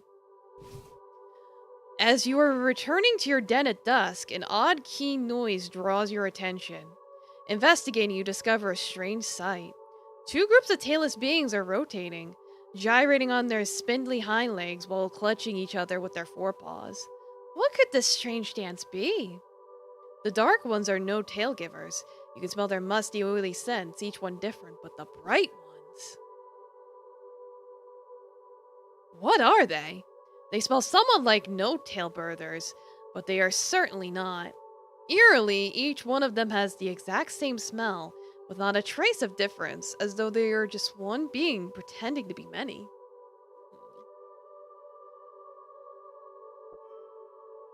They are giving off a powerful birther scent. Perhaps too powerful. At least with overtones of blackberries and lightning. And the heat radiating from their bodies makes them almost glow in your eyes. The shrill noise is coming from them. A song of sorts, their voices lived in a too perfect harmony. The no-tail givers seem transfixed by them, and as the dancing continues, the brightlings, for that is what you have decided to call them, draw their givers in closer and closer, allowing more and more touches from their forepaws. Yeah, something weird's going on here. What is this? One by one, the couples detach from the dance and retreat into the trees, each pair separate from the others. Finally, one pair remains. What do you do?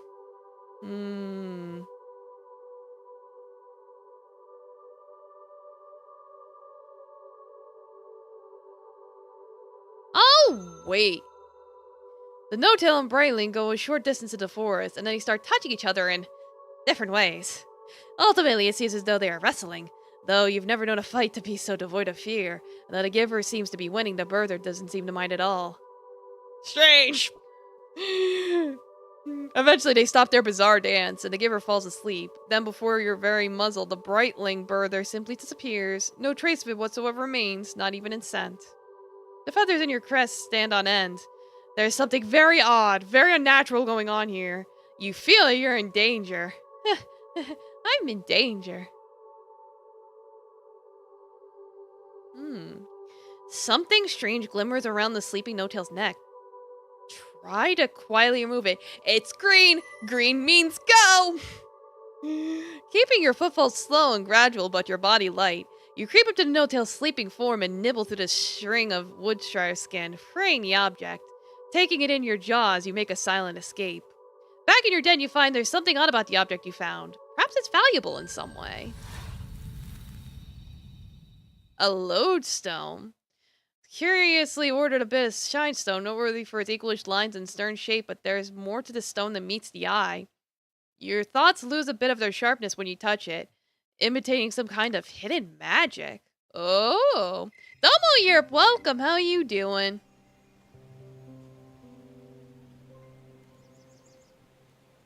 Ooh, I think I'm running out of time.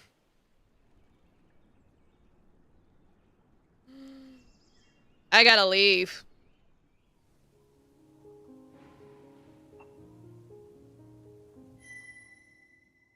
But at least I got to check that out.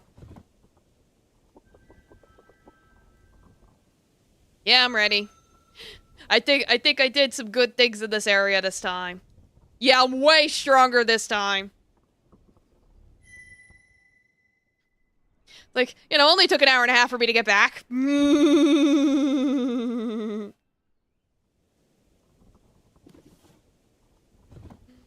I got, like, more levels and everything.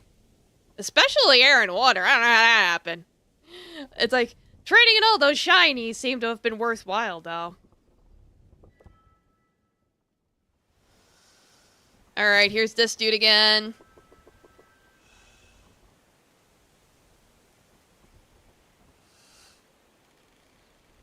I do have treasure this time. Yeah, I might actually be able to deal with the challenges and not get fucking murdered by a goat. Now I'll just challenge it again. You know what?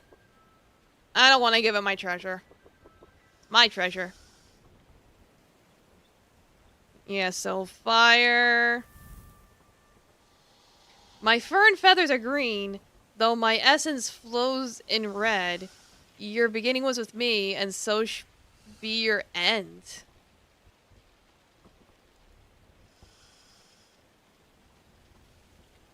Earth? There we go. Yeah, and I win again. Fuck off.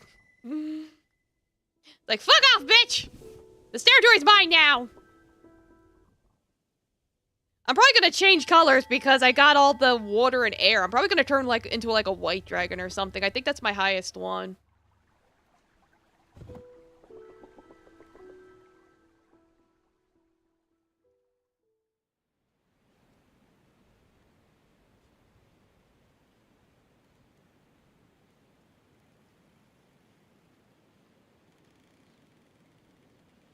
Yeah. Fast forward through this.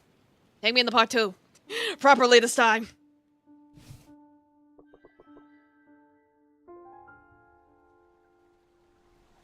Oh, I'm still green.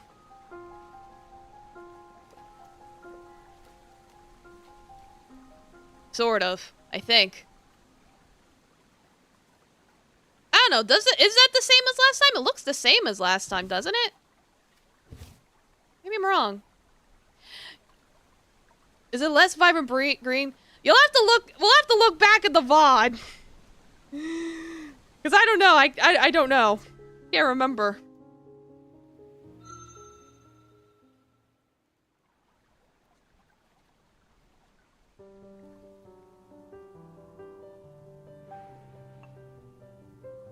Go hunting.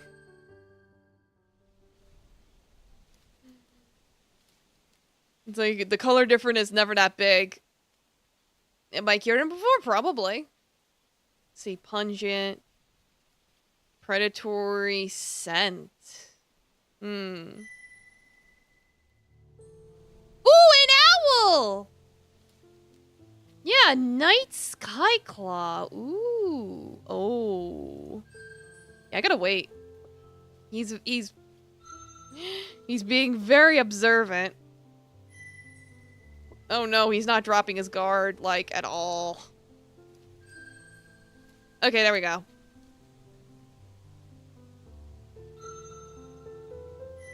Damn, so much for that. Alright, at least I gained a little knowledge.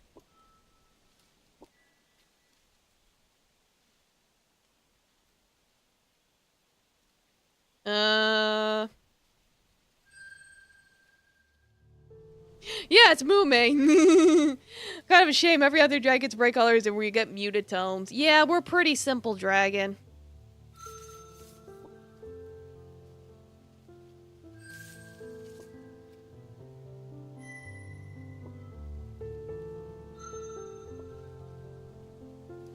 Raccoon is snuffy.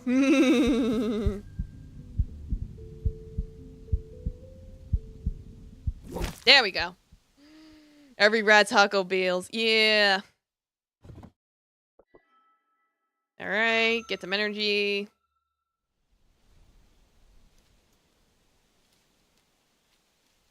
Yeah, because I got the death by tail beast, but not like the regular tail beast. Yeah, every fox is me. Yes.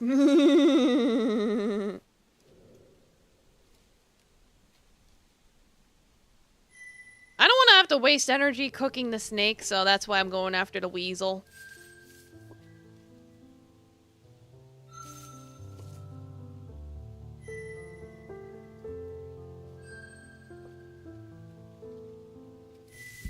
Alright, careful. Ah, damn it. That time I did it too late. What's your attack pattern, buddy? Fire, fire, earth, air.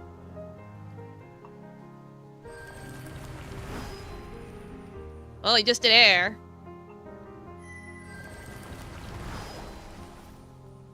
There we go. Yeah. Domo Deadly Kiwi, welcome. How you doing?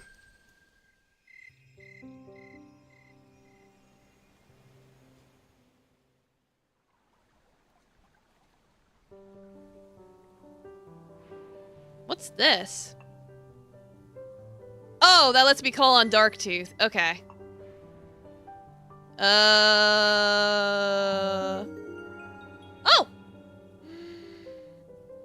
Well, thanks for the gift sub, Cosmic. Arigatou gozaimasu. Thank you. Well, enjoy your emotes, Doom guy. Yeah, I'm trying to think. It's like, when I went up here, it was the goats.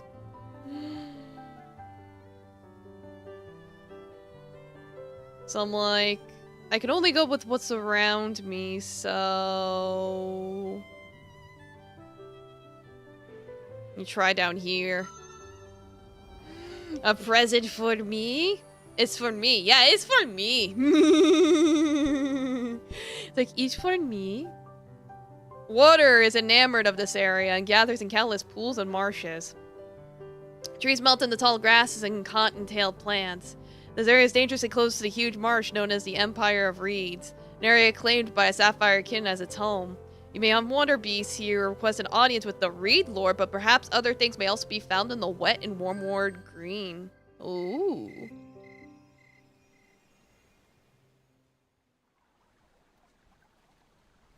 Were you selected at random?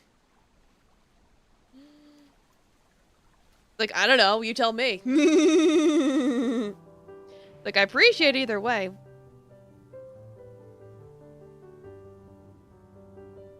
Yeah, let's see what this is. The Empire of Reeds. In the Mind Song of Good Beasts of the Grey Green, this is the name given to this place. Grass can dominate the land of Sun's Journey warmwards from here. Hard stone becomes rare, replaced by a soft reality of water. Sweet muck and life in tremendous variety and volume. You know what you must do. Yeah, there you go. You can't let a VIP stay unsubscribed. Fair enough. It's like, oh yeah, Cosmic, if there's someone who frequently comes to the chat that I haven't VIP'd yet, message me because I always forget. And by frequently, I mean for at least more than a month.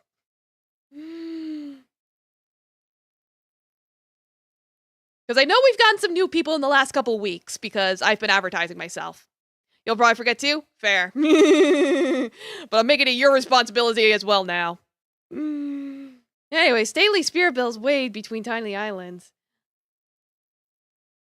Yeah, it's like, you get a VIP. I only have so many slots, though, so I can only give it out to so many people.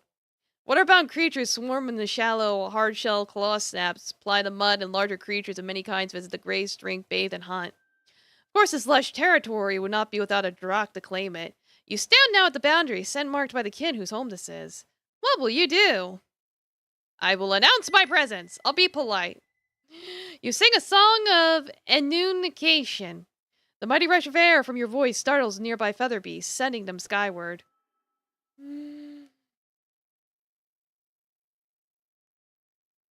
It's like, what's going on? I don't know. Applause? Yeah, I'm embarrassing myself by being killed by ghosts and shrooms. Soon afterward, the kin appears, one of the Sapphire clan, who have powers whenever water rules. It is capable of flight, judging by the size of its wings, but still young for an adult, perhaps only 100 turnings old. Its mind song is fluid and graceful, starting with small shapes and then expanding images and motions outward in all directions. Which we will find out after I take my bathroom break. BRB. Eee.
Okay, I'm back. Alright, dragon time. Wait, I gotta blow my nose. Now I'm ready. Did I wash my hands? Yes. Did I have a fun piss? Yes. I am the slow hidden current which builds into a crushing wave. I am the patient breeze which rises into a tempest. I am the reed lord. How will you address them? Introduce yourself, say you've come to acknowledge, Tempest territory. Ask her to turn that acknowledges yours. Tempest listens to your introduction patiently, and after briefly considering answers, so shall it be. I have little interest in the cold word dry skin, and furthermore that land is overblessed. The spirit of the Great Green lives close by.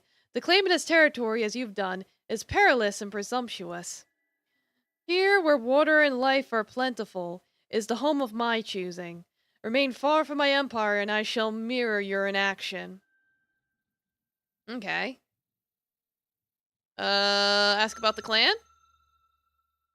Wash the back of your hand and between your fingers? Yes. While your Emerald clan became enamored with the Great Green, my clan made a pact with the Great Blue. We gave ourselves over to water, its rhythm and its music. Our bodies flow freely through it. And we can hold air within ourselves longer than any other clan, allowing us to dance in the dark depths which sun has never seen. Fire holds little sway in the water realm. We bartered away our flaming breath for a new kind of fire. The sparking lances which spread and shock, stun, and kill. Oh, so you turned into an electric type. Cool. Still, we have far more in common than otherwise. We are kin as you are, true children of above and below. Greatest of the beasts, save for sun and earth themselves, we seek treasure and prey and dominion. We are true kin. You know Darktooth? Darktooth is an elder of my clan who lives riseward from here, in a mostly barren land infested with the tailless. Once it was overlord of many tides, but it abandoned the cool waters for a dry wasteland. It is one of the 7 great elders, the paragons. I cannot claim to understand its purposes. Its wisdom is far famed and its songs carry the weight of mountains, though some of its recent actions seem strange. I really don't want to fight you. You'd probably kick my ass.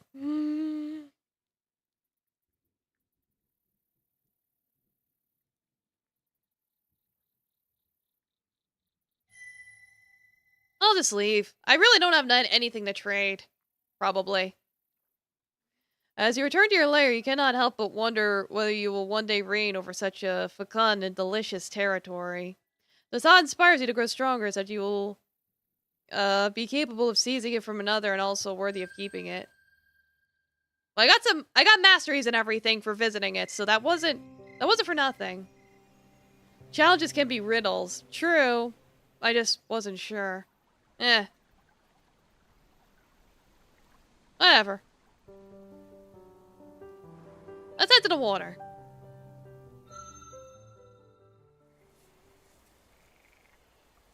See, a shift scale. A feather beast. Shift scale. That's a fish.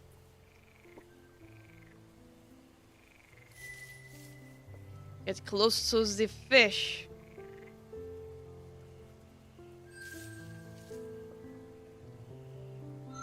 Must observe the fish. Ah, damn it, I observed too much. Damn it. Alright, I get it. Don't be stupid.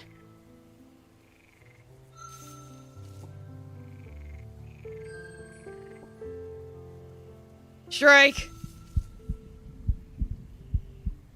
Yeah! Okay, I got it.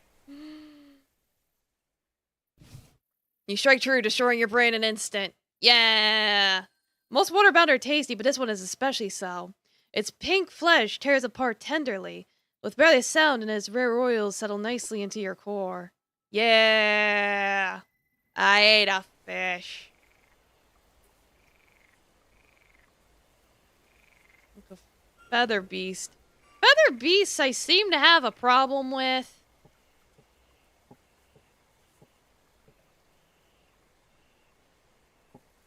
I mean, it could be one of these. Could be a crane. Nowhere unwelcome. Yeah, birds are fast. And I'm like... I've got, like, level 4 air. But... I think I'll stick to the fish. For the moment. I can come back when I get to, like, another level or something.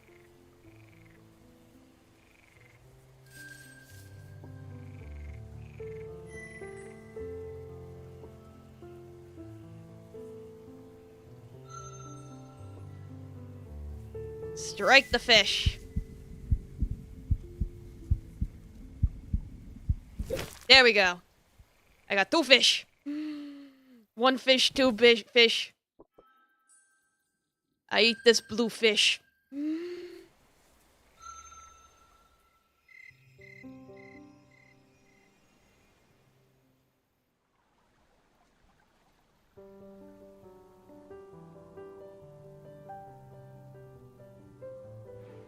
Maybe unlock a little more territory?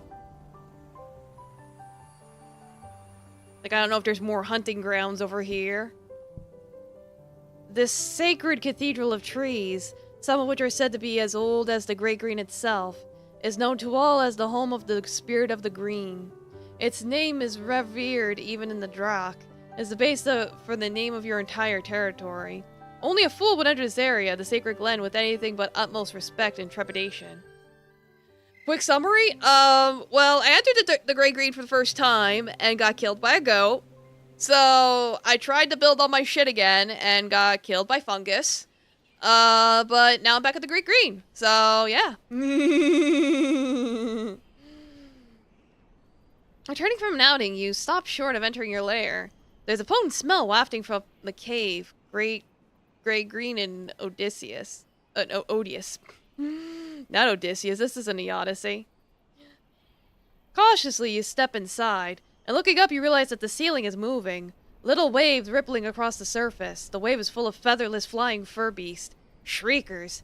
Thousands of them. They sing impossibly high songs to each other in a mesh of sound which tickles your mind. Despite their having been there for only a short time, their leavings cover the floor. Ew, guano.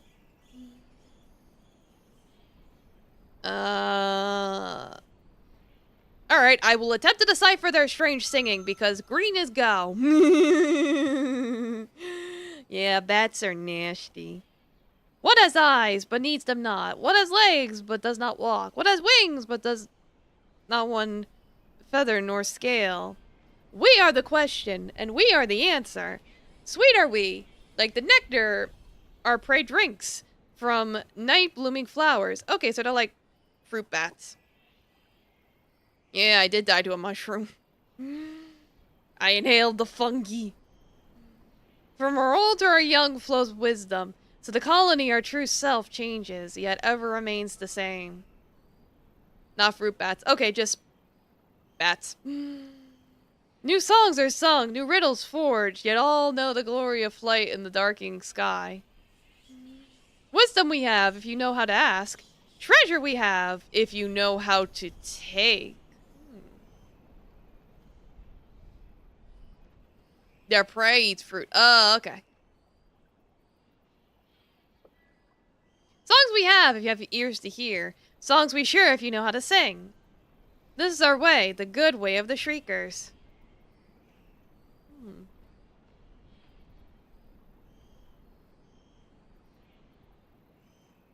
I'm tempted.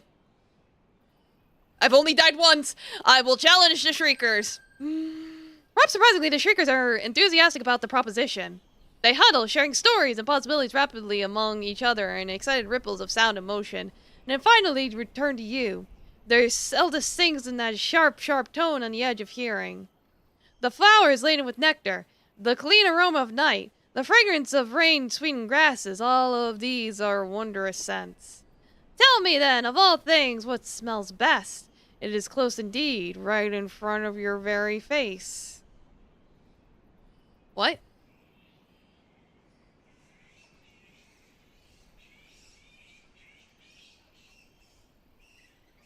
It's a riddle! What smells best? It is close indeed. My nose! Like, wait a minute! It's my nose! It's right up on my face! It's on the tip of my face! The Shriekers! It's like I'm so smart!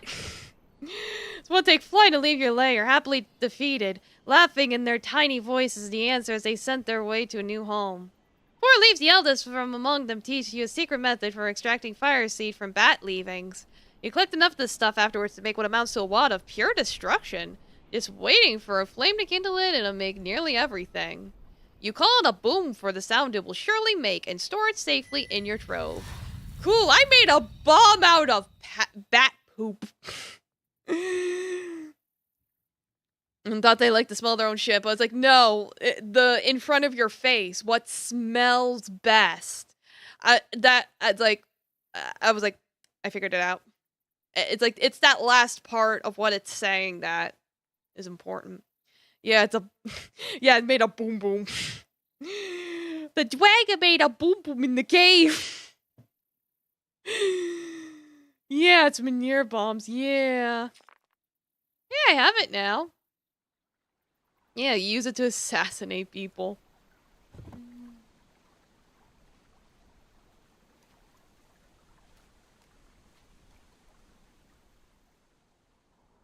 Okay, so here's my cave.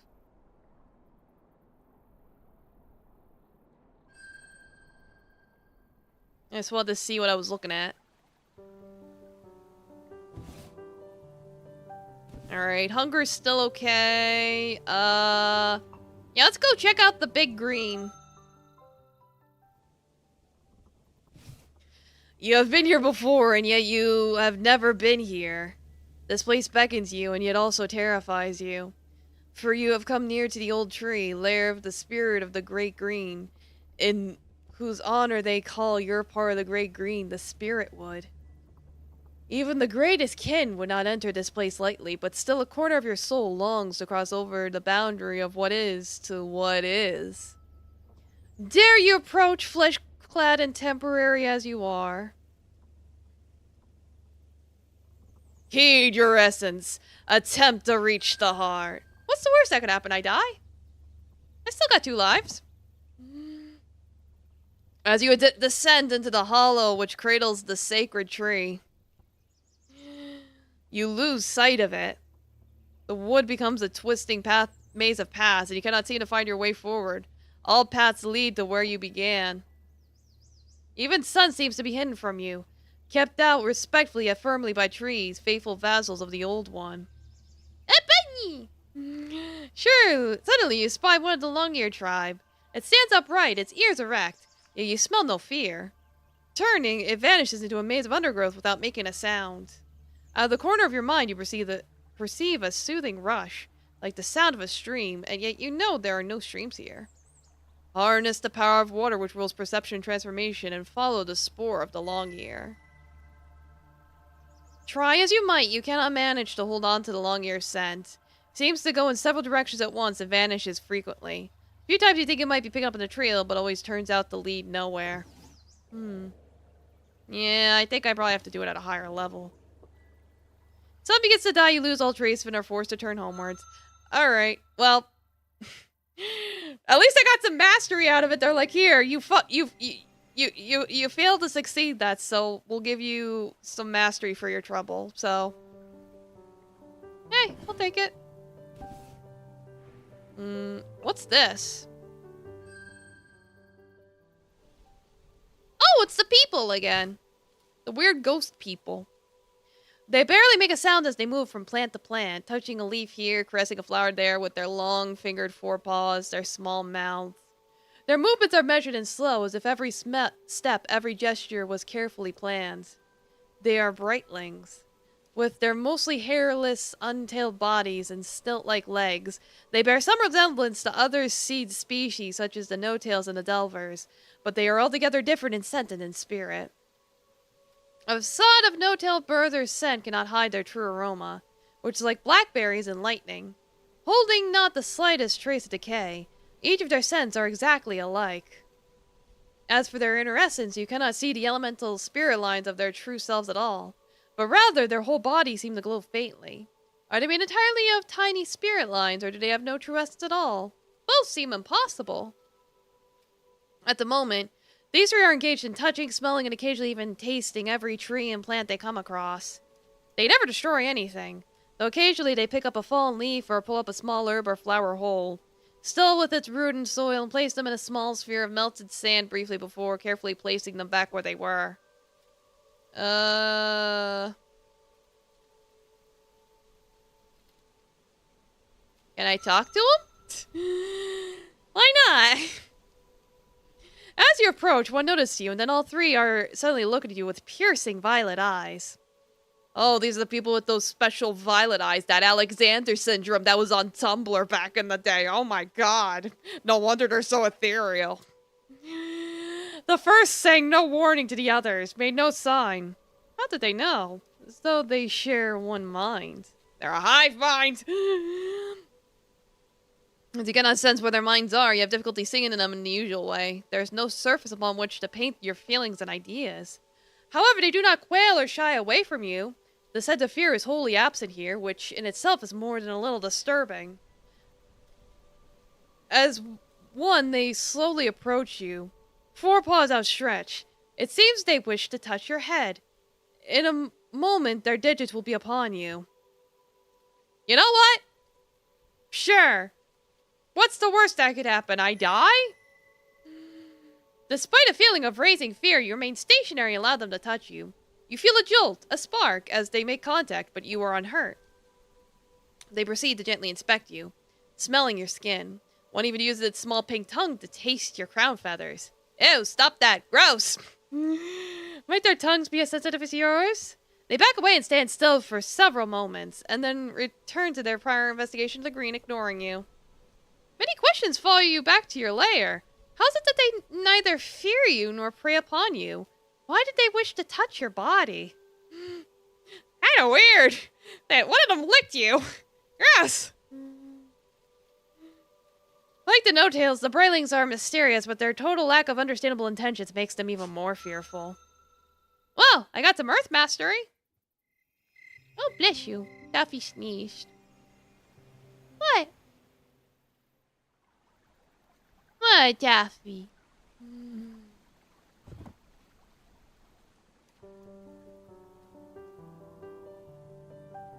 Yes, I could have been worse. Alright, let's go do a little hunting. Yeah, it could have given me a wet willy.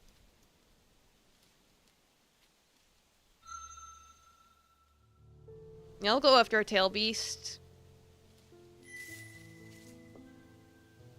Like, while I would like to go after new prey, a lot of them I'm not even really ready for yet. I'm very limited on choices.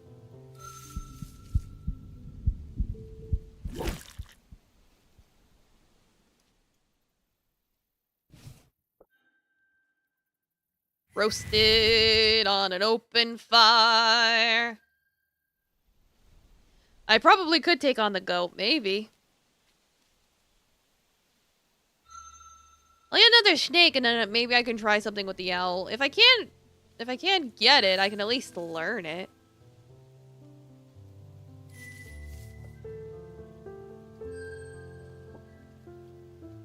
Because knowledge is literally power in this game.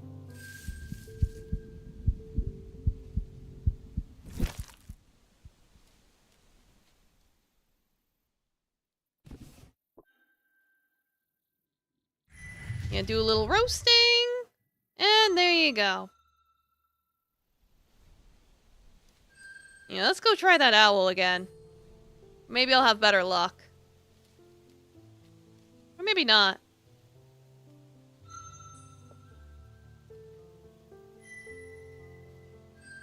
Nah, not even close. Okay. Worth a shot.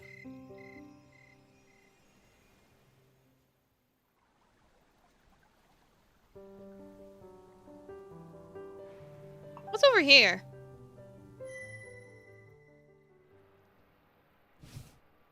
A brief but harsh bout of rain drives you into a small cave while exploring the sacred vale. At first it appears unremarkable, but then you discover it is home to rosy treasure. The walls are marbled with purple-red gem crust. It sleeps in sheets nestled in a bed of ages. It's too infatuated with the stone to be parted by your claws and teeth, however. You'll need some other way of coaxing it forth if you wish to add it to your trove.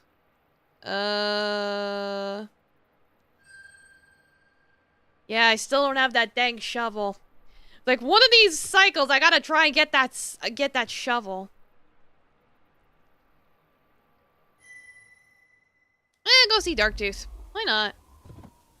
Darktooth is mildly interested and claims to be able to liberate the gem crust from its matrix, but makes it clear that you will forfeit half of it in exchange for its aid. Will you agree? Sure, yeah, we can split it 50-50. You grant Darktooth the proper mission, which is amusing since it could obviously enter your territory at any time by rate of its power and size, but such things must be done for tradition's sake, and retire to your lair.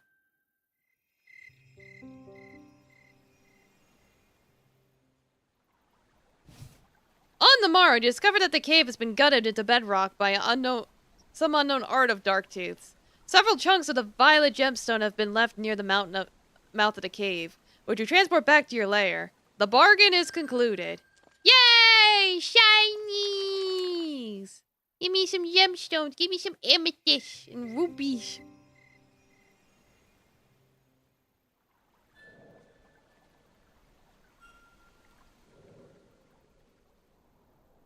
I was trying to look at my shinies.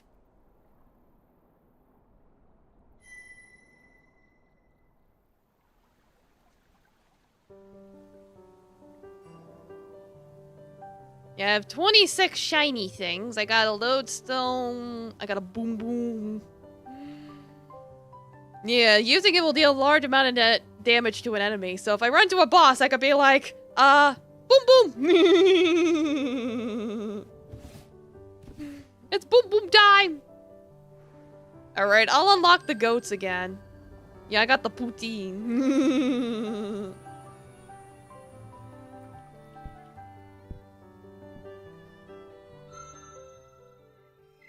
Like, I can make an attempt at getting the goat again, but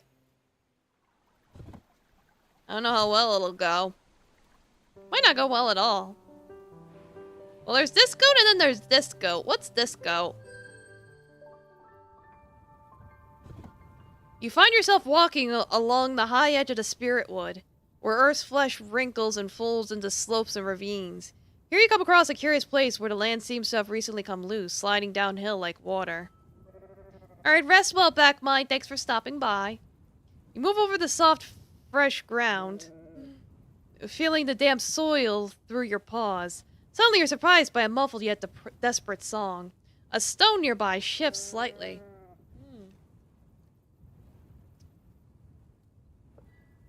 Giving it a wide berth, you circle around, smelling and tasting the air. You discover the stone is blocking a small alcove in which a creature is trapped. A surefoot birder and carrying young by the smell of it. It sings a bleating, plaintive song of succor, calling on others of its kind to come to its aid. It takes essence on the air. It's slightly injured. Probably in the landslide, it's been trapped here for at least a sun. You send no others of its kind anywhere near. With your strong talons and flexible body, it may be possible to move the stone. A trapped, young, heavy creature would prove a lavish and fitting meal for a hungry kin. Having expelled the year into Surefoot, is now silent and afraid. It knows that its flesh is savory and nourishing. What color? Yellow? Yellow?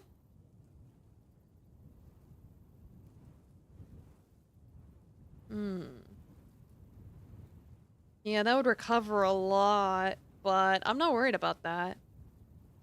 Let's dig it out and see what happens. With your powerful claws, you easily rip the unsettled soil from the base of the dirt prison. You claw and heave, leaving a mound of earth behind you. Finally, you're able to reach the bottom of the boulder. Setting all four paws to the earth, you ply your body to its base, shoving hard against the stone. The surefoot cowers, unsure of what to do as you labor for its sake. You pull all your inner fire into one final heave, and the boulder encapsulates at last, settling into a new position. The opening it makes is only a head length so, but it's enough for the surefoot to squeeze through. You back away and settle to the ground in an unthreatening position. Head up and look slightly away, lying on your side. The Surefoot emerges, cautious and blinking, into the light. It is hobbling slightly, but the wound is not deep, and it will heal before the next moon. When it sees your peaceful demeanor, it bows its head and sings a song of thanksgiving. Though I understand not your purpose, this son have my people been given a gift, a brother saved by one of the ancient kin. Oh yeah, now I'm blue, abadi abadai. I did not warn a mighty Drak, using its great strength for my simple life. When I return to my clan, a new story will be told, and the Draken shall grow in fame and a mystery both. It departs, and you are free again to wander the valley slopes. Time will tell whether your decision to pass up an easy meal was wise. I have a reputation! Yay!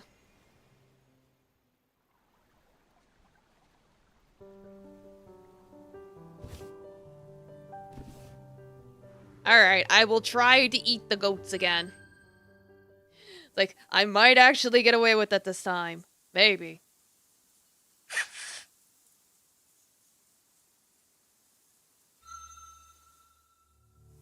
Mayhaps.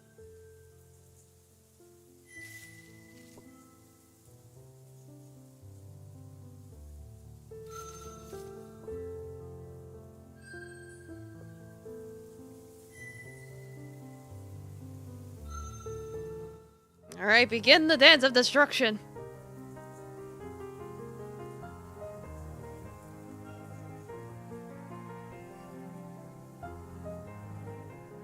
Should go better since you're way stronger. Yeah, possibly. I just don't know its attack pattern.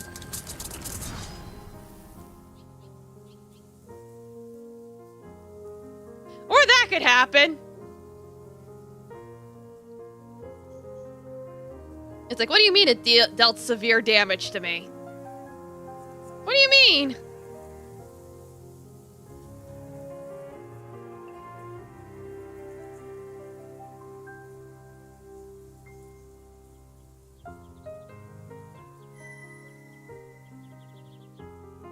Like, I wish I knew what this goat did.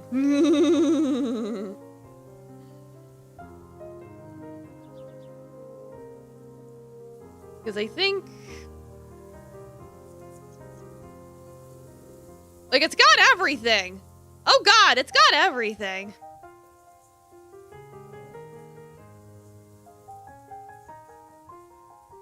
The second attack air? Well, we'll find out!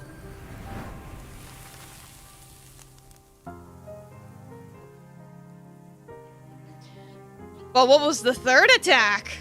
Do you remember? Because I don't.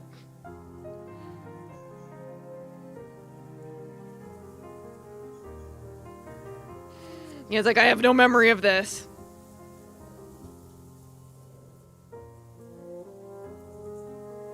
It's like, he's the one that bought the game for me, so he could backseat.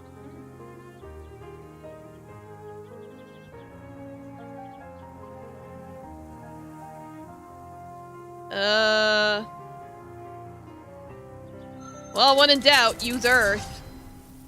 And that probably killed me, didn't it? Yep. I lost. Rip.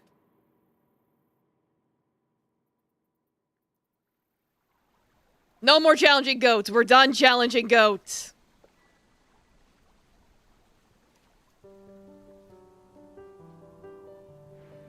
I'll challenge some of the other animals. Yeah, it's like backseating limited to whatever you can remember. Yeah, sounds about right. Yeah, small feather beast. How about that? Go after this little bird.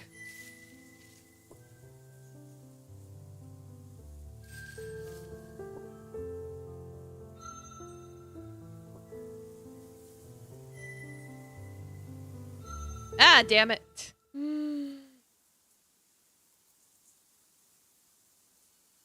Let me make pleasant meals. Let me try again.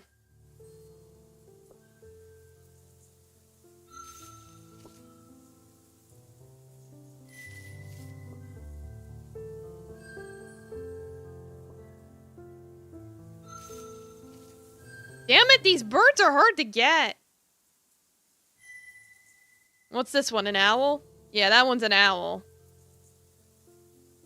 Forget it. Alright, I can't do anything in that area. Forget, fucking... Go hunt somewhere else.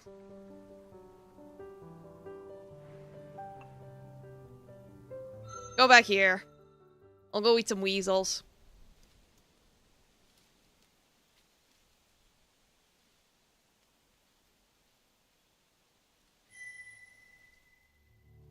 Only using my weakest attacks. Like, what do you mean?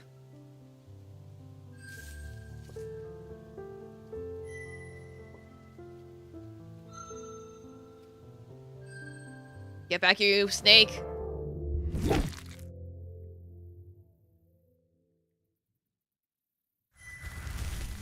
Gentleman has multiple abilities I can use. I don't know how the combat works. Ah!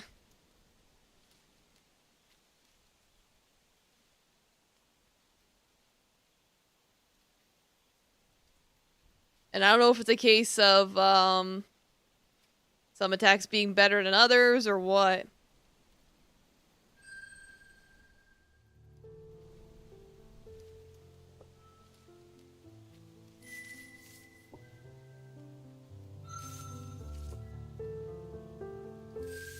That one's Eepin.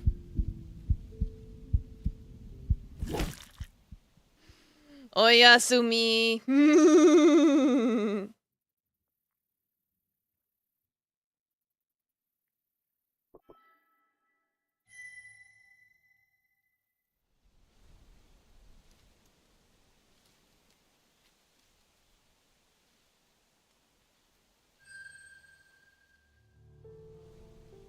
One more bunny.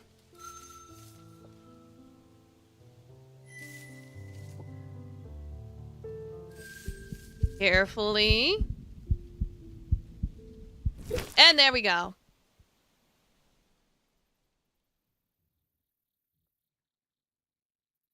Eat the bunny. Get the energy. There we go.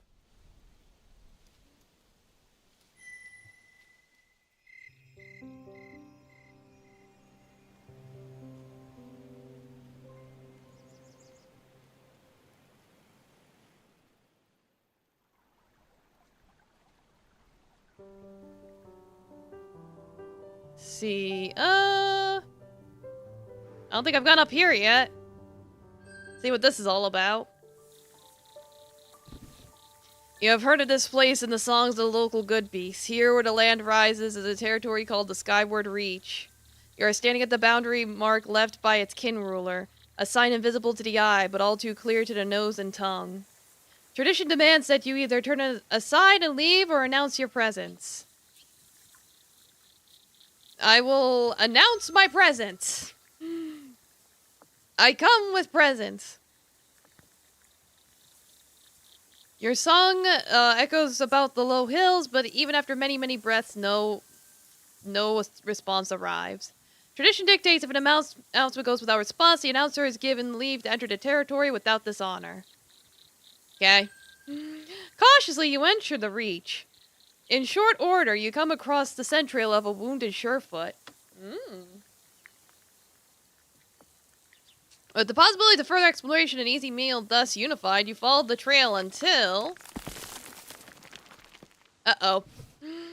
Incredibly, the ground itself has betrayed you. It was a trap! You had barely crossed the boundary when the soil and grass gave way, dumping you into an earthen pit. The sides are too smooth to climb, and digging out seems your only option. Even if you had working wings, there would not be enough room here to spread them and take flight. Oh, hi! You have barely begun to dug when the face of a Rubykin appears at the top of the pit.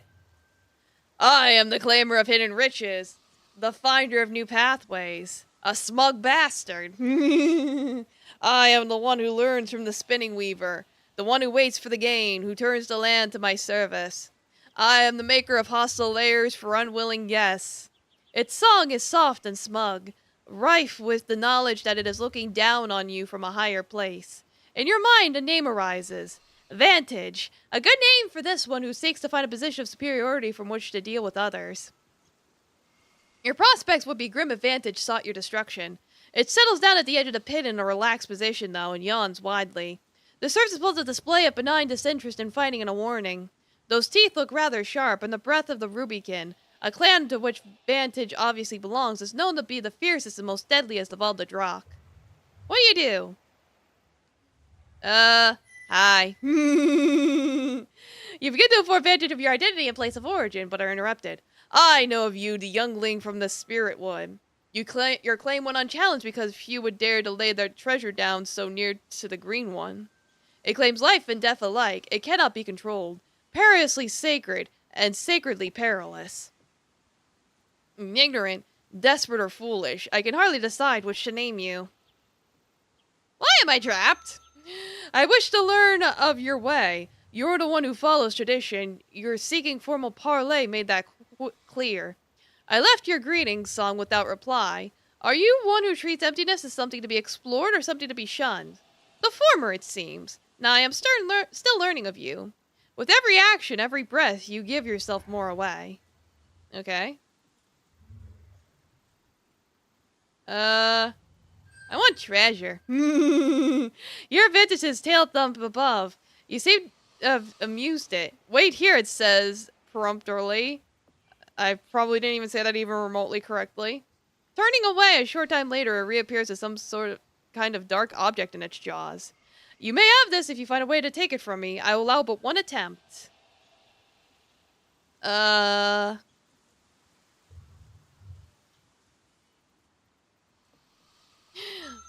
pay for it. Blinks. That is less interesting than I had hoped, but not unreasonable. I accept. You are released from the pit. Fetch the amount from your lair, and the barter is concluded at the boundary of the reach before sun dies. After being warned by Vantage not to return unless with a clear intention, you watch it fly back into the highland mists. Perhaps one day when you're stronger, you could challenge Vantage for its territory. It will undoubtedly be an interesting gambit. Alright, at least I got something. I got an onyx rod.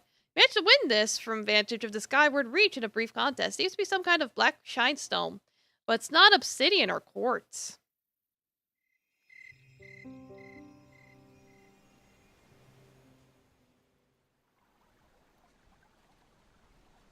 Alrighty,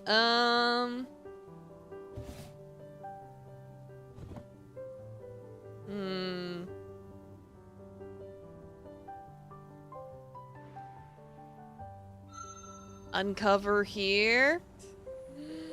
Yeah, how to train your Delude.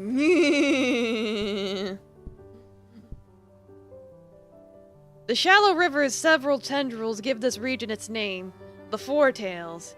It is a healthy and diverse area with deep woodlands between bright hills which are beginning to brown as they approach the Riseward Moor. Surely there is something interesting to find here. I mean, probably. Maybe. Mayhaps.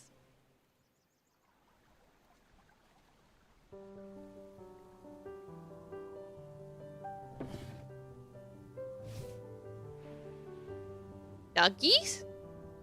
Say hi to doggies? While exploring your lands, you come across a young warrior of the clan singer people. It is alone, and unlike most of its kind, when it senses you, it does not sing to gather its clan. Its body language is cautious yet respectful. It seems to be leaving its homelands, though you have heard that the clan singers value their lands and family above all. What will you do? Communicate? You wordlessly hail the good beast with a plain, unhidden approach. It stops, waiting for you to draw near. There's only a tiny hint of fear in its scent. I am seeks through the burrows. Or bows, whatever. What business has one of the ancient kin with a lone clan singer? Any treasure? Indeed, I know of many treasure. My creators, splits the night and fragrant spirit, are treasures to me. My classmates, each of them, I treasure in my heart and will never forget. The hill then where I was born is a treasure. The prey I've consumed were all treasures, and this land is a treasure. I hold them all within me, and they can never be lost or taken. It is sung that the kin seek strange treasures, things which cannot show love and which can be stolen away, yet are somehow valuable. If you seek such things, great kin, I know of none. Lame.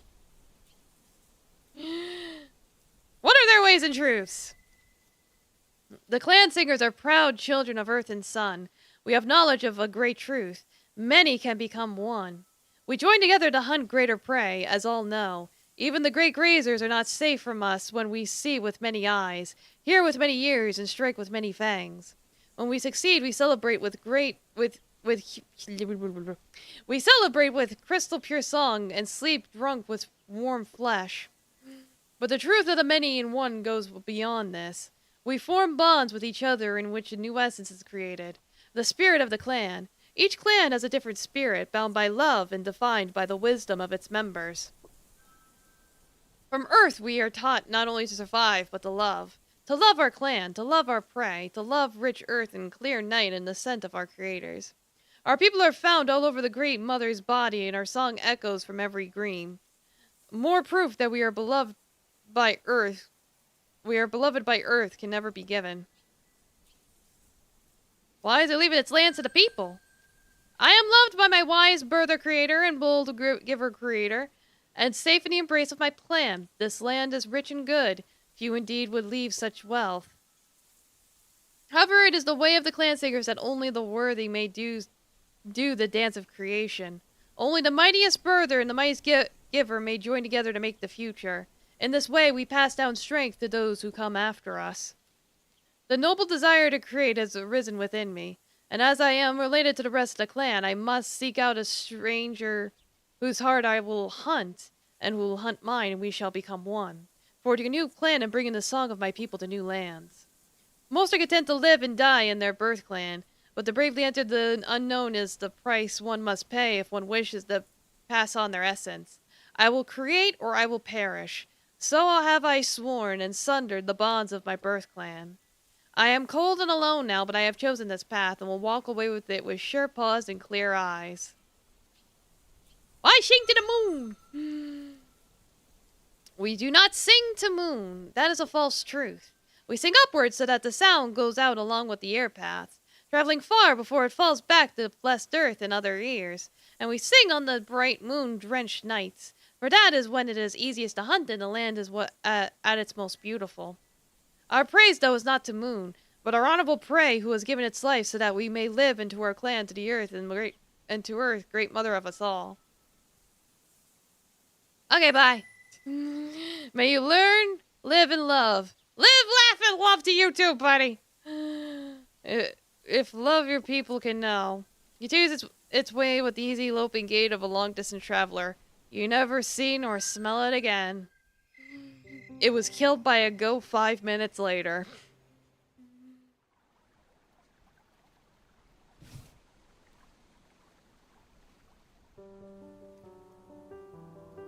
Alright, well, I'm gonna get hungry, so I'm gonna go hunt.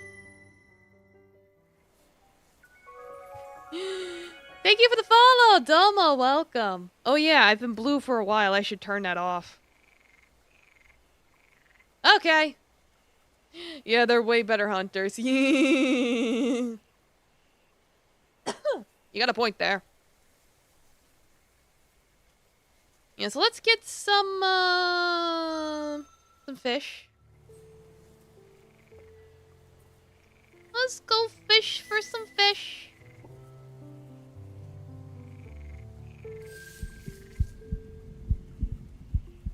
Yeah! Yum yum yum yum yum yum yum yum yum yum.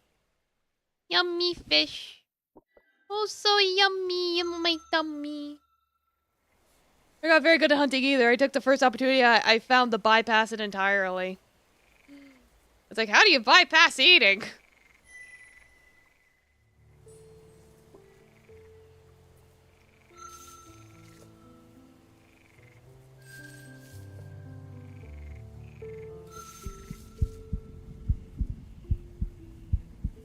So it seems like the fish around here... Like, the fish around here are pretty stupid, so... I'll just take advantage of that. That's for you to find out. Min-max my build. Fair.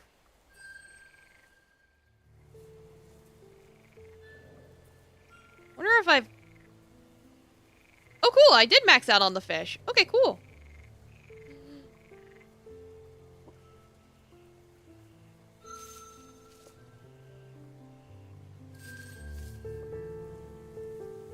Strike. Ah, I clicked too soon. God damn it. Oh well. Many are they who cower in safety, whose cradle are prisons. Many are they, born in clear ponds, who never know the sea. But we know the blessed strife of the great journey, leaping the falling waters, traveling the ancient road, returning, transforming, we end where we began, seeding our birth beds with our own decaying flesh, and hearts full of the distant great blue. This is our way, the good way of the shift scales. Yay! Nikki on Saturday? No, I'm gonna play something different.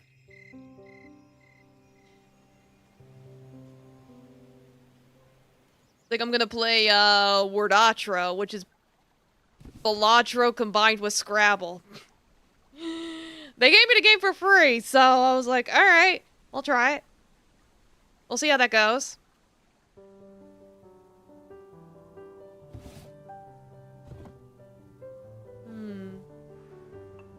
What are you? Ooh, tree. In this new sun, the great green takes you to an ancient tree, large in stature and rife with feather beast and fur beast. As you approach, a tree tail sings to you for aid with a frantic song. They mar, they break, they maim, scarring the skin of our sacred home. Feast upon the tiny children of the green, the feather beasts, the bark borers, the defiler. We struggle to defend our sacred tree from these ruinous invaders, but the fire of destruction lives within you, great kin. Get us now, destroy the bark borers. We will pay in shiny stones. Before you have time to decide, a bark borer sings out as well, its song full of garnet frustration.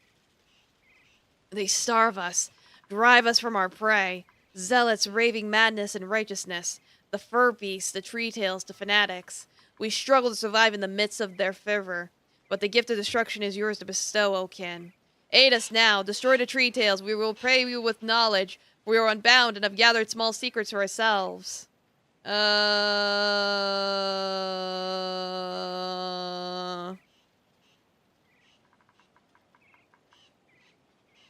Yeah, you know what? Burn the tree!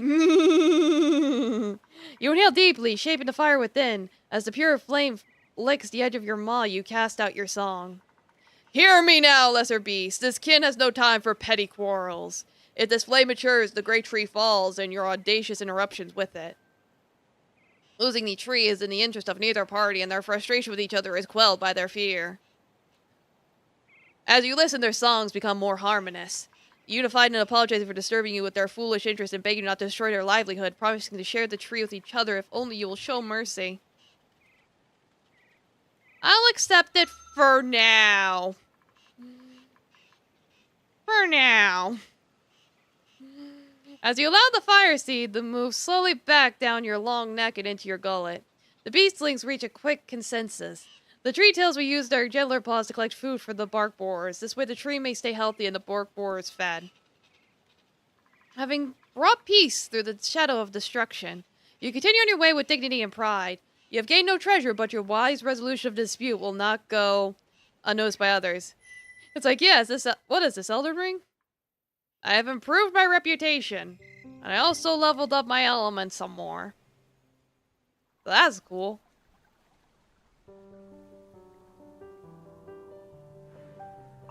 Alright, I haven't taken a look at this yet. Here, where Earth begins to rise skyward in browning folds, you make an interesting discovery. Several large stones are birthing glistening progeny. They burn softly with a color which reminds you of sun. Perhaps Earth longs for him and make these in her yearning. These are not metallic shine stone, but gems and will not be melted by your breath. Extracting them from the stones will take much time and care, but such shiny things as these would be highly prized by any kin. Clutch. Reliable, honorable stone, you were taught in the chamber. You will now like that stubborn in that list of attributes. It is possibly scandalous how it refused to give in and let go of these treasures. That anything should be harder than a Draken's claws and teeth seems like a failure of order within the one song. Like, how dare. Spending the better part of an entire sun trying to wrestle treasure from the boulders is so consternating that you occasionally have to stop what you're doing and roar out across the moor in pure frustration. My son's in, you have some new wealth to show for your trouble and also 2 broken teeth. New ones will grow during your next great sleep, but for now, I got rocks. Yeah, it's like, no, your place, rocks.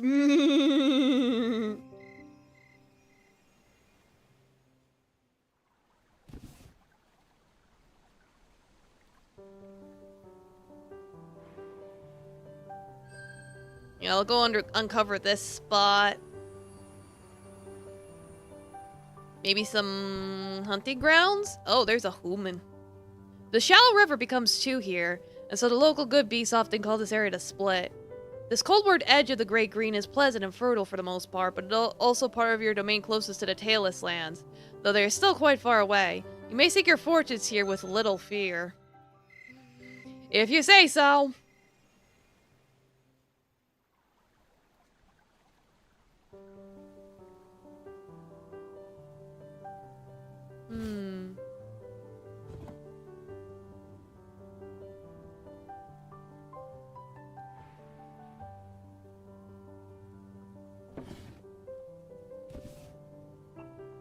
Let's call Darktooth. I want to see if he can analyze that thing I got. The trek back to the edge of Darktooth's territory takes most of a sun, but once you announce yourself, you're not kept waiting long. Scarcely have the echoes of your song faded when the Darkweed Elder appears in the sky, gliding down the settle before you. A young kid has survived its first great sleep. No longer a hatchling, though still earthbound, formed and yet malleable like clay. The spirit wood, heart of the great green, shall try, temper, teach, test. But there are other lessons which may not be easily learned from nature. Perhaps a young kid is prepared to begin the great lesson, or does one come for another purpose? Great lesson? What? Oh, and there's a bunch of new things I could buy for knowledge. I found... Let's start with the thing I found.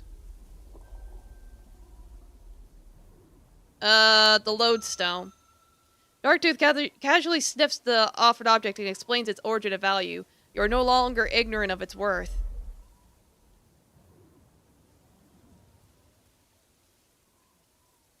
Okay. And tell me about the onyx rod. Darktooth casually sniffs it and explains its origin and value. Well, what is it?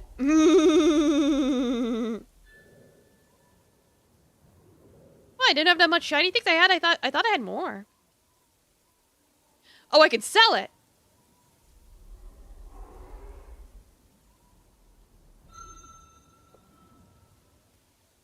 Oh, these are for exchange, then yeah.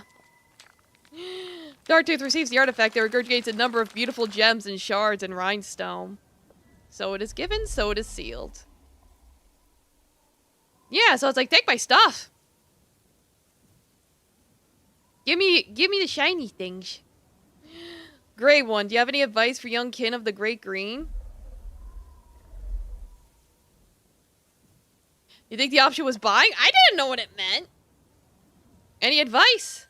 The spirit wood, heart of the Great Green, may now belong to a certain young kin and name, but not yet does it truly belong to it.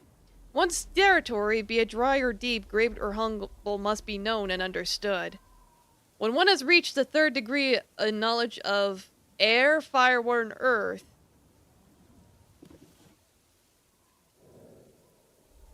yeah, I am, though. Yeah, whatever. Shall be worthy to find the great spirit which dwells. One should have its blessing if one is to endure. Was also not alone in being near the heart of the green. Yeah, I'm like, but I already have at least grade 3 of everything. What are you talking about, sir? Was also not alone in being near to the heart of the green. Other kin are near and may diminish one's hunting grounds if a formal agreement is not reached. A wise young kin would meet with the rulers of the Riverwood, the Skyward Reach, and the Emperor of Reeds, one's son when one's wings are vast and light. Perhaps they may be challenged for their lands, but that son is still many turnings away. However, one may also encounter wandering nomads. These are other kin who, bereft of a home, shall challenge the keeper of the spirit wood. These shall be tests which refine one's essence as stone is refined in a crystal by time and place. When the spirit wood is invaded, there must be a young kin to stand with claws rooted in earth and conquer those who would take it. One must never retreat or surrender. One must also learn the ways of the many good beasts of the spirit wood. One must not hunt any one people, or at any one place too often, or it shall be no more. The land shall suffer, and a kin may go hungry or worse. One's territory is also one's greatest treasure. Never forget this. Like, well, I got some earth. Who is the greatest? Among the true children of above and below, 7 are known to be many as the paragons. Those whom none may challenge and whose names are whispered to the winds. First in might is the scarred one, the broken yet unbroken, the many times burned. It dwells in the crimson deeps where glowing earth flows like slow water. It has mastered, even enslaved, the wild element of fire. Secrets of destruction are known to which would shatter even the strongest of minds. Beyond pain and madness is found treasures which should not exist. Many beasts and even some kin worship as an avatar of the end of all things. They may even be correct. Second of the paragons is the last of the Crystal Clan, the embracer and merger of all things. The belover and beloved, the All-Mother. It takes its home in the Heartwood, warm words and set words from the Spirit Wood. It eschews destruction and embraces creation in all of its life forms. It claims all life is beloved unto itself and seeks to weave together fates and even forms of disparate things. Third is the living drowned, the blue cord, the cool darkness, the deep one, fathom, in the set word great blue. It quietly reigns far below the great waves. It rests in the dark places known only to hidden twisted things which give their own light. Beings which long to be sun and known only eternal night. It knows all of their secret names, and all that has ever fallen into the crushing deeps belong to it by right. Others are not as near, and less likely to be encountered by a young kin of the spirit wood. In a far raiseward realm, all kin lower themselves in the presence of Jade Cloud, and the fiery islands beyond fear the raging glory of Blade Tail of the several mines. And there is the Ruiner. It sleeps, may it never wake. Darkwood is named only 6 of the 7. It is, of course, far too wise to waste time talking about itself. Yeah, give me some fire mastery, thank you. The clan singers, makers of the soaring, many-voiced music, are fur beasts who reject a way of solitude embraced by strong beings such as the Lumberer, the Slide Claw, and the Kin. Instead, they bind themselves, linking their destinies together. Even the mighty lumberers and hillbacks fear them when they walk as one in essence, though many in form. They claim to have discovered love, a force which makes 2 as strong as 3, and many as strong as many more. Like, ew, love, yucky. Many claim this is mere delusion to justify their strange way. Others say there is a powerful music at work in this love. It is not for the kin to follow their way. Were we to bind ourselves to other kin, the land would not endure. And were we to bind ourselves to other beings, our kin essence would languish, and we become weak and complacent, ripe for destruction. The love of the clan singers gives them strength, but it can also be used to defeat them. They care for their clanmates, and especially their young, so greatly that more than one Drac has defeated powerful chieftains of their kind simply by threatening that which they love. Still, the clan singers are an honorable people. In their way, they never resort to falsehood, bravely battle mighty enemies, and their minds and hearts are pure and clean as the sky. A wise Drak might find them useful tools, and of course, the Great Green would be poor without the beautiful songs they sing, the great of which can only be sung by many at once. Okay.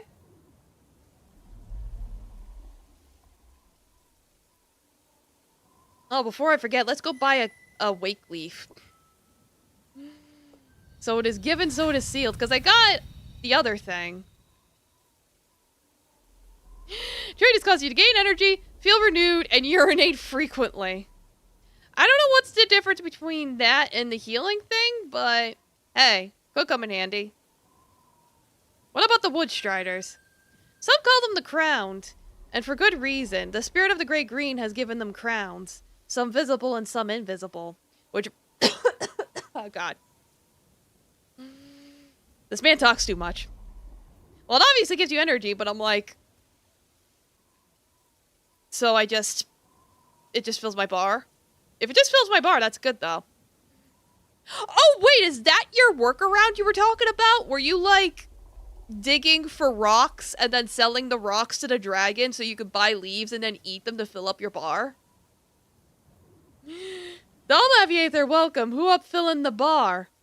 Apparently with coffee leaves. Yeah, which branch from their minds and curves and points like beautiful trees. It's like, you got something much better? Okay, fair enough. Be not fooled by their timidity. They are powerful indeed, and the green owes its existence to them, subtly, gently. Way more hardcore, oh boy. You've been here redeeming stuff. Yeah, I see. You've been petting the cat. Yeah. Let me stretch. Ugh. Eat. There we go. They traveled the sacred pathways and destroyed hidden threats which, if left alone, would bring ruin to all. Mighty are the kin, even with our expansive minds. We cannot sense what they sense. Cannot change fate as they do. And drink some water. There we go. Whatever they ask of a young kin would be wise to give it even unto one's own pride, which is worth more than all the shinestone held in earth's body, and which should be guarded as one's guards one's own life. Okay. Rightlings. Just as there are many dragons in the world, there are many worlds suspended in the great above. They have their own children, and the dark ocean above keeps separated what should be kept separate. The Brightlings, however, defy this. They come from a far sibling earth, carrying a shining yet dissonant music to our world. So what, their ghosts just going into another dimension?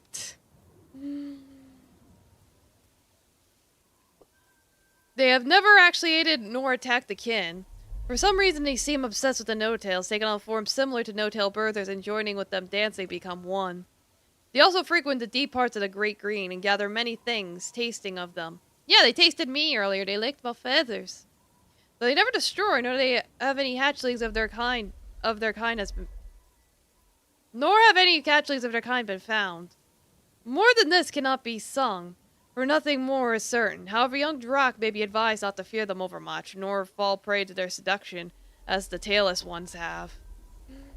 Even if they would not harm us, it would be better if they were gone. Their overbright music was not meant for this sun, this earth. Alright, what's the lesson? Beyond all single questions which can be asked, there rest certain truths which reign over reality as the kin reign over all good beasts. The great lesson imparts such truth. It consists of various trials, meals for the mind. One who is found worthy shall have powerful verities revealed which illuminate the path to wisdom. Yet wisdom is power, and all power comes at price. When a young kin feels as though it is worthy and can bring tribute, it may begin, but safety is not guaranteed. Truth, like all treasure, can only be earned and never given. Okay, how many shinies do I have? A lot. White burning marks are scored into your mind. Not song sigils, but curves, pathways, swells. Takes you a moment, but you soon realize these are directions. That curve is a familiar hill. That line a great tree you have seen before. You know the hidden location of the Great Lesson and can travel there from your lair at any time. Be warned, you may not be able to leave for suns. Only a fool would attempt this adventure without a healthy body and a full core. Like, no, not yet. Alright.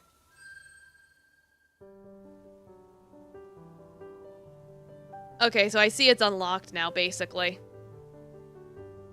I gotta eat.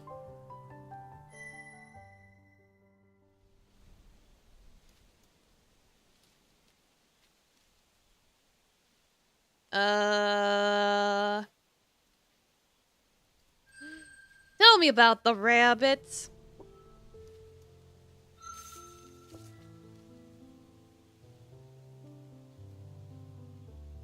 Yeah, keep petting Kitty. Kitty's just been asleep this entire stream. He's just flopping on the floor.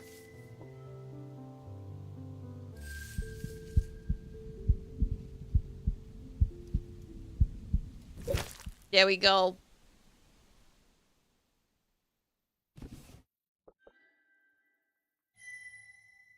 Yum, yum, yum, yum, yum. Eat the bunny.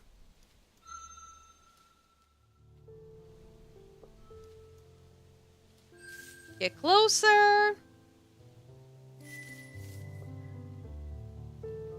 And strike. Eat the weasel.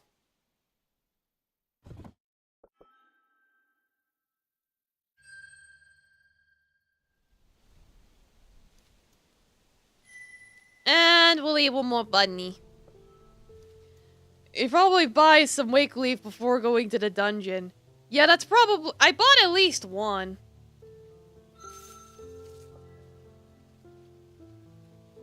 But I could worry about that later. I might not even have time to do it tonight if it's long.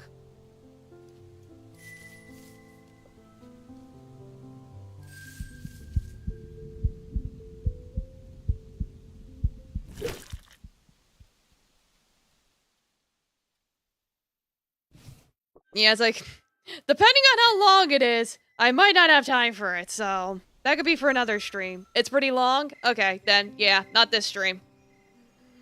I unlocked it at least. Assuming I survive long enough to do it. It is morning. The dew-chilled breeze and sun's slow glory gradually awaken you. You rise, stretch your body, and sluggishly emerge from your lair. As you exit, the scent of a small fur beast crosses your snout. It's strange for such a creature to be so close to a kin's home. Soon all becomes clear. A squeaking song draws your attention to a small bear tail in the undergrowth. When you open your mind to it, it sings a song of great complexity for one of its small kind. Must have been long prepared. Great kin, here stands I, small yet winning. For bear-tailed tribe, sing I to you. Taken we have from the kin's empty lair, when not waking, this kin's shiny thing. What? So in the way it is, gone from me in your places, lost to all but bear tails.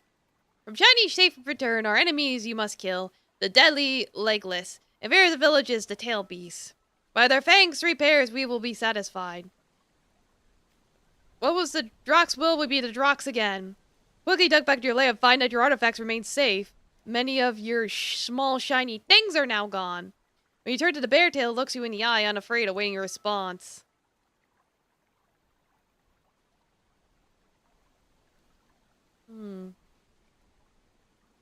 Threaten. You show the bear tail your many sharp teeth and claws and make it clear if it does not return your treasure, its life will be forfeit. Bear tail replies, this body not mine. To bear tail tribe it belongs. If you consume, Messin lives on, and many more of my kind. Many in one in many, against us, force is toothless. So basically he's saying, even if I eat him, he won't give me my shit back. Fine. The temptation to destroy this messenger of those who have taken you is mighty. The fire seed is rising your throat. With difficulty, you swallow back down and reply.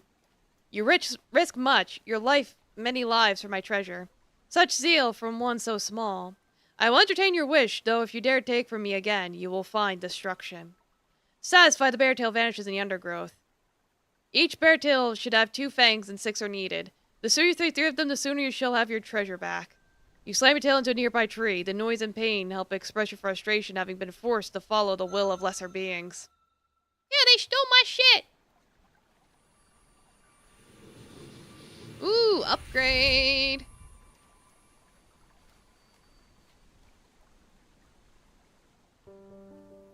And I got a charge attack. Okay. What's this piggy? In your wanderings, you have come across a clan of tusk snorts. In accordance with their way, all the adults are birthers. Givers are exiled once they come of age, doomed to wander alone, and they are led by the eldest who have overcome many trials, birthed many young, and seen many turnings. This group is slightly larger than usual and seems to have some purpose. Noses to the ground, they sing squawking, ruffing songs, occasionally releasing scents which are a language unto themselves. Their hatchlings shadow them, occasionally play fighting with each other or investigating new smells. They have not yet detected your presence, but their legendary olfactory capabilities leave little doubt that they soon will. Talk to him? You allow yourself to be detected and approach, holding your body in such a way as to make it clear you are not hunting. Nevertheless, the birthers gather together, herding the hatchlings toward the center for protection and forming a defensive phalanx. Their eldest, however, releases soothing odors, and with a series of reassuring grunts to its fellows, opens its mind to you. When you inquire as to their purpose here, you receive the following reply. We seek the flavor blessings. Soft, black, and sweet. Dark, savory fungoids.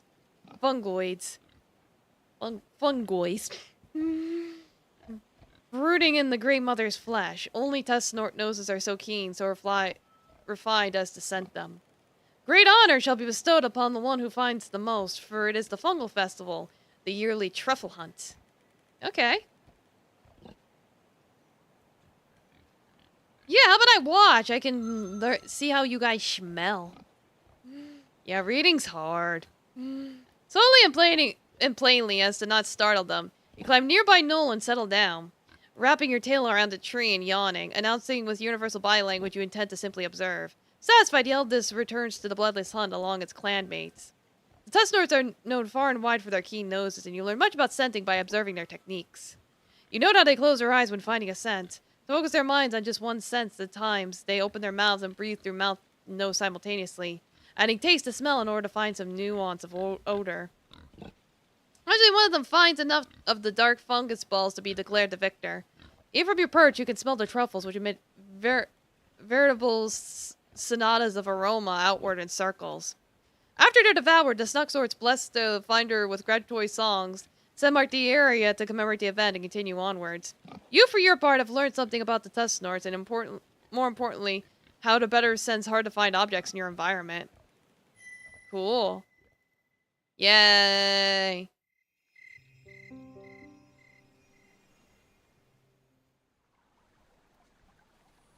Level up my water to level 4.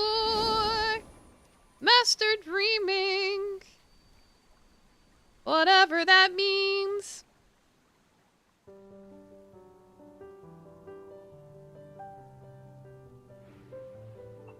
I should just get the snake thing done and over with.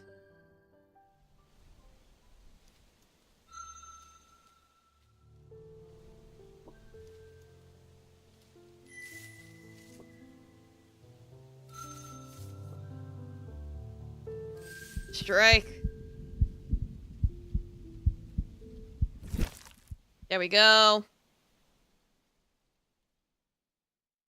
Yeah, dreaming, huh? It's like, yeah, jeez.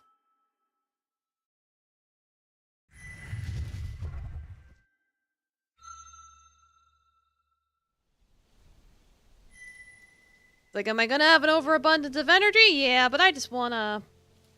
Yeah, like what the cats are doing. It's like, gee, I wonder.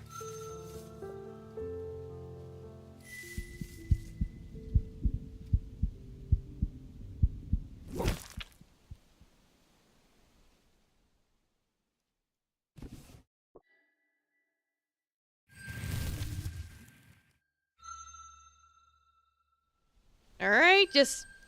Wait, I only killed 2 of them! Ah, dang it, probably because the population was low. Ah!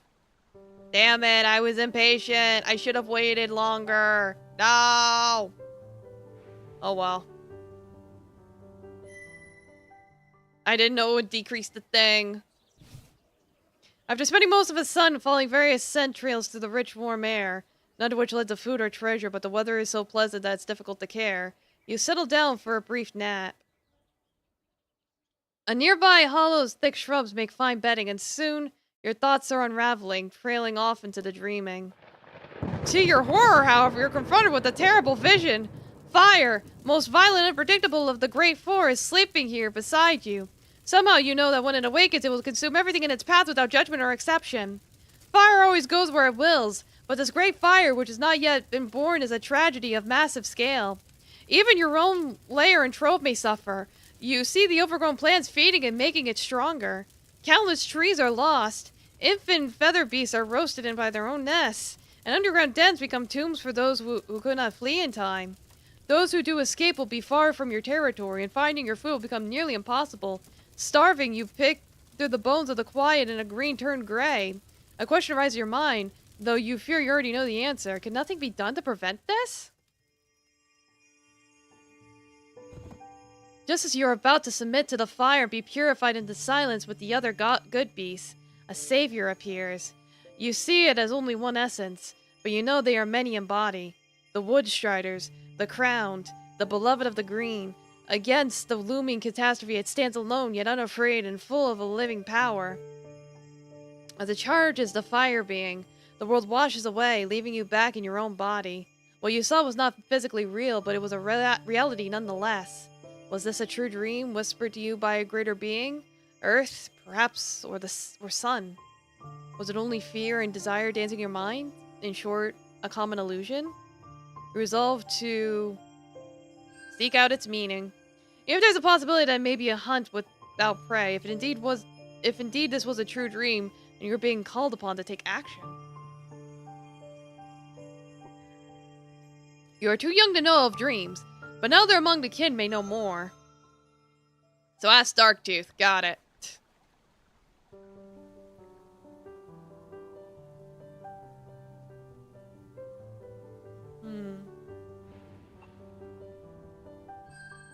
The humans are usually bad, but we'll see what happens. Oh god! While exploring the Great Green one day, you taste strangeness in the wind. Subtle fear and something unnervingly other. While on descent, you soon discover a lone, no-tail hatchling. Happity-dee-dee-dee-dee.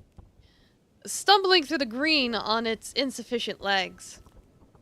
Its forepaws are clutched to its belly, and its second skin is tattered and frayed. You try clicking the rock in my lair? What, the sleep? Every once in a short while, it emits a wail, probably trying to attract others of its kind to aid it. All of your senses agree it is the only tailless anywhere nearby. It is starving, lost, and utterly alone.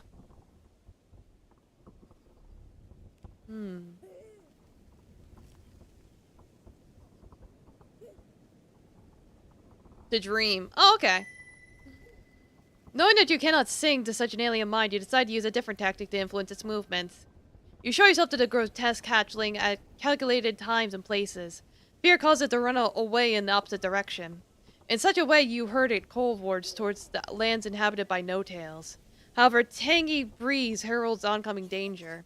Another predator, a great slide claw, has sensed the lost hatchling and is interested in consuming it. Will you bar its way? Sure. Oh god, it's a lion! Fuck! When they said Great Slide Claw, I thought they meant like... Oh my god! Alright, I think that's the end of the run. I think this is it.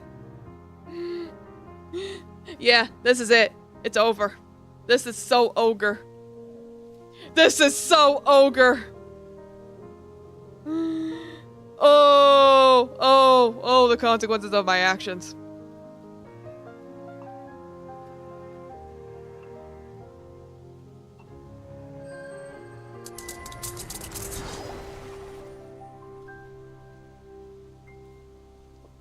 It's like lions, tigers, and bears, oh my.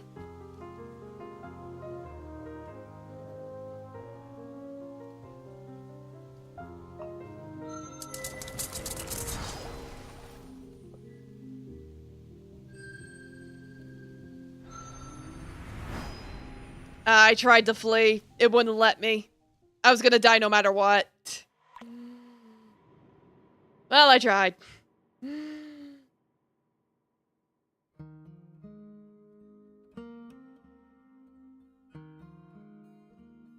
I'd say that was a pretty good run, though. I did get some more animal masteries, and I did get, like, artifacts and stuff, though. I don't know if that's... Well, it's like, I got 7 unique artifacts. I got a new tarot card. So... Yeah, not bad.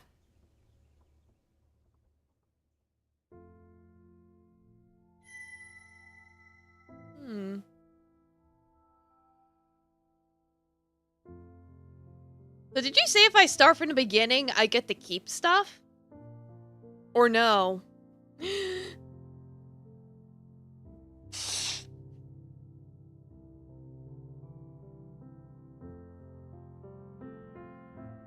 what I'm thinking. I might just go through like the very beginning. You have to pick up artifacts when you start. Now let me just look at that really quick, and then what I'm gonna do is, before the next stream, I'll do all of part 1 again. Stop freezing. Yeah, sorry for the beginning means you could collect them without restriction. Yeah, no, it's like, no, it's like, right before you said it, I saw. But yeah, no, I'll start from the beginning.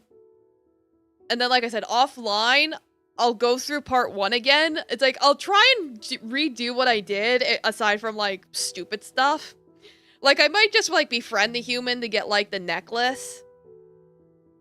Or something.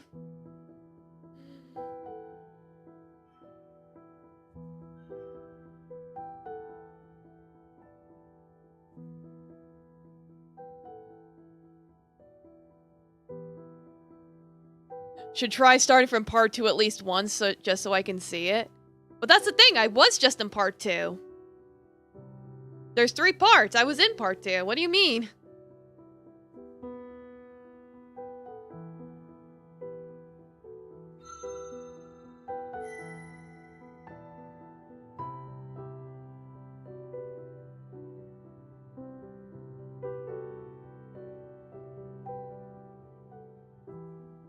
What do you mean you give up?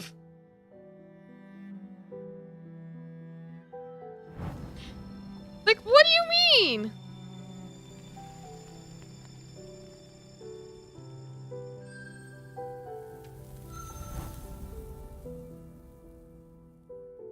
What do you mean info just slides off my brain?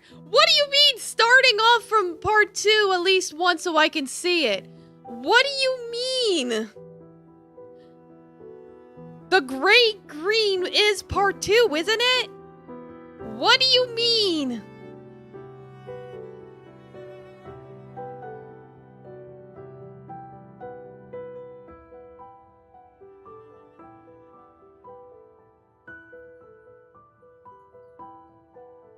I mean, see the interface. Oh, then you should have just said that. Yeah, I could do that. Like, you confused me there.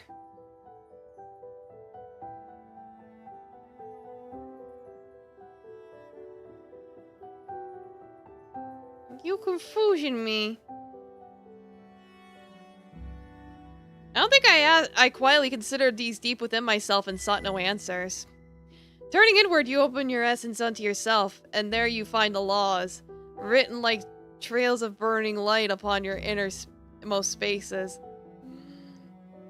You did! No, you didn't! I didn't see the word interface. You said you should try starting from part 2 at least once so you can see it. And my autistic brain had no idea what that meant. Stretch. You didn't say- you said see it. You did not specify what it was. You're the silly goose. Had you said you should try starting from part 2 at least once so you can see the interface, I would have understood. Because you said it and played the pronoun game, I lost.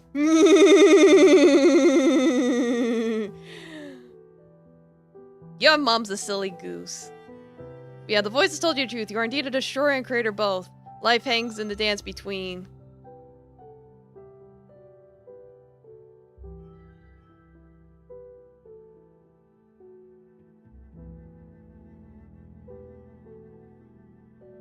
Will you give me a treasure? Ooh.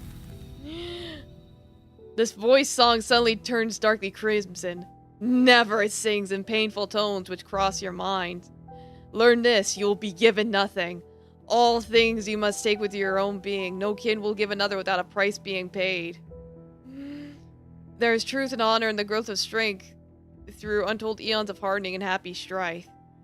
I should probably also clarify then, starting from the beginning means starting from Act 1. Redoing the tutorial has no benefit. Okay. Well, I figured I was gonna skip the tutorial. Save yourself for battle, which never ends, which is called life. Love the battle and own with pride its gains and losses. Okay.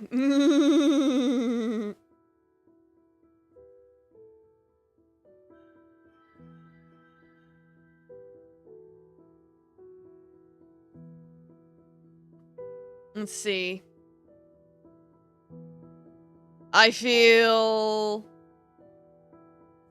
nothing. Perhaps the images and smells and feelings of the voice project your mind had truth, and perhaps they did not. Songs are songs, and silence also a song. You wonder if there's ever a true silence.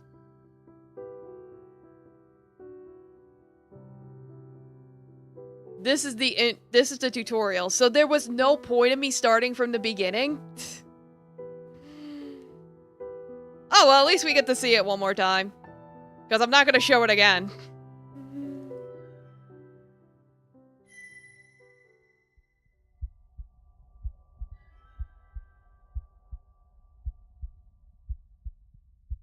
What if I wait? I think last time I pushed. The wall loves you and knows what's best for you, and yet you grow weaker and less comfortable with each passing moment. Gotta be a terrible thing. Like I said, you see it one more time. Barely any point starting Act 1 since you already got the treasures.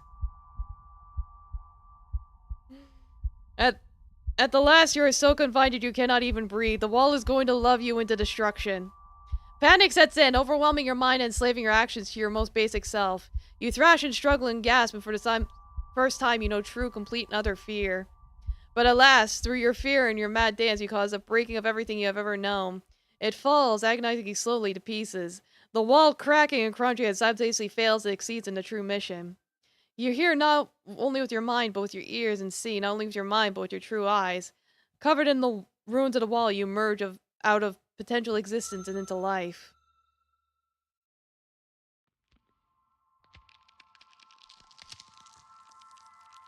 I already got the treasures, but I don't have mastery over all the animals. Like, I don't have all the birds. So that was my plan, was to just farm animal mastery. Once I've gotten mastery for all the animals, then that'd be a different story.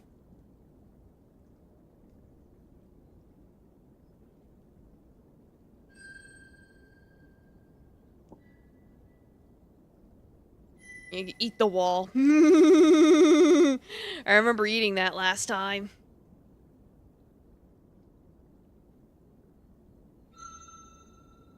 Yeah, maybe try climbing the roots.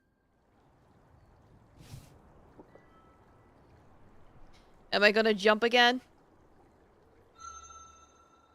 Gonna eat. Alright. Good night, Arielon. Thanks for stopping by.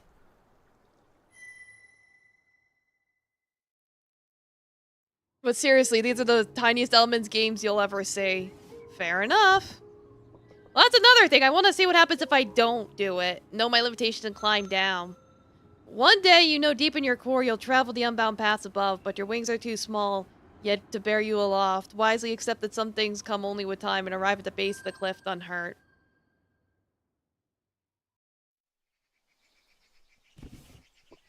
Yeah, and then we got the bird. I think last time I tried applying to it and I couldn't. So I will endure. Calmly and stoically, thank the whiteback for its warning and resolve to return such a thoughtful kindness one day.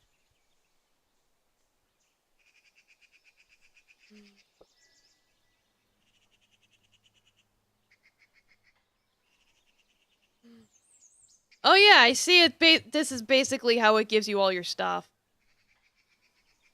Yeah, it's not mocking you for falling.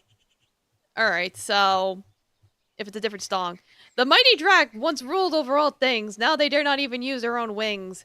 Doomed by cowardice, they lurk in deep caves, grasping their wealth, seeking out golden graves. Kick. Out of this land you may become sovereign lord, but be not too proud of your great shining horde. While my people grow mighty in number and fame, of your weak broken tribe, few indeed yet remain. Kick. There you go. No hint of consciousness or aggression taints your song. You're like stone, it taunts, washing off your back like water. I'm completely failed to shame or disturb you, wavers and flees, intimidated by your noble composure. No, it's mocking me for not using my wings. I read the song, Cosmic. It's mocking me for not using my wings.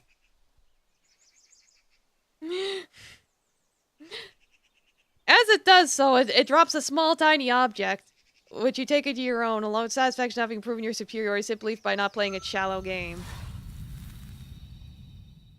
So I did get something! No, I'm not arguing. No, I'm just saying. I read it. I understood. But yeah, no, I got a bauble. Did I get this last time? I don't think I did. I think last time I tried to communicate with it, and it didn't work out. Maybe. I don't remember.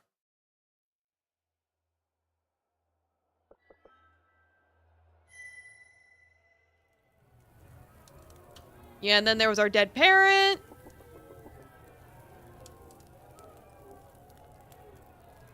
We shall flee!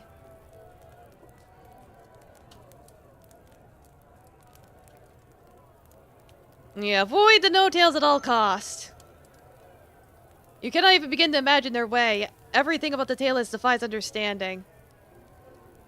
You must survive, and for now, avoiding them completely is wisest. Perhaps one day.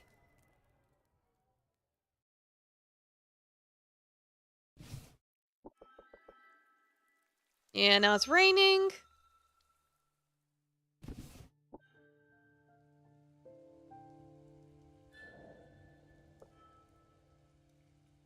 And it's pointing at everything. Yeah, I have 1, 2, 3, 4, 5, 6, 7 things, but it's like, I don't have the Dark Suite. I don't have the Lumberkin, though I don't think I can. Not at my power level. Tail Beast, Shimmerling, so it's like, that's what I was thinking was, before the next stream, I'll grind these animals in part 1, so that I don't have to worry about them. And then I could be really strong for part 2. That was my plan.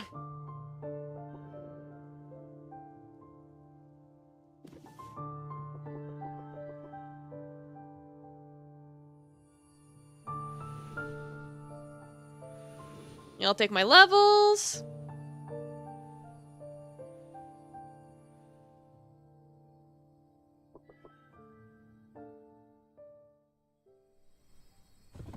You see the stars?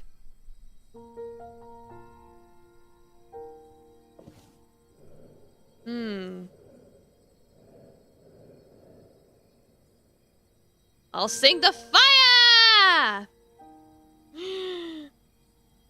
Alright. Thanks for stopping by, Bucky. I think I sang fire already. I forget.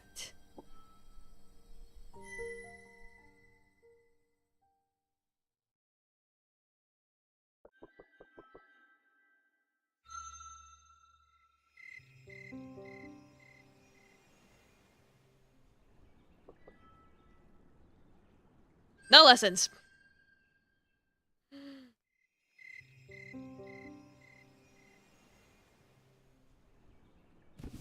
Yeah, see, now I'm all... Oh, wait. Darktooth again.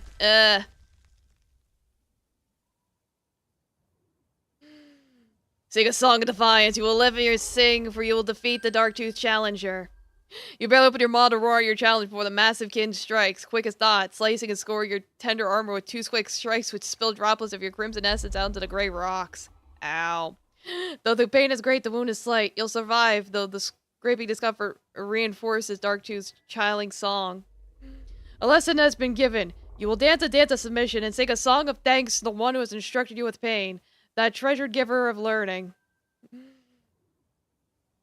Yeah, as you lie there flattened in submission, images begin to enter your mind.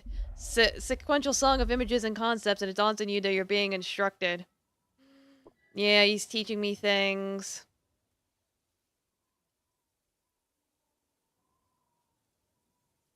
Thanks for letting me live.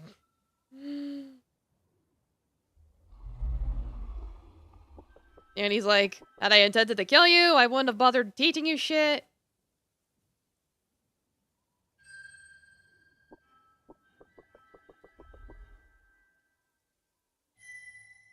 And then he leaves. Okay.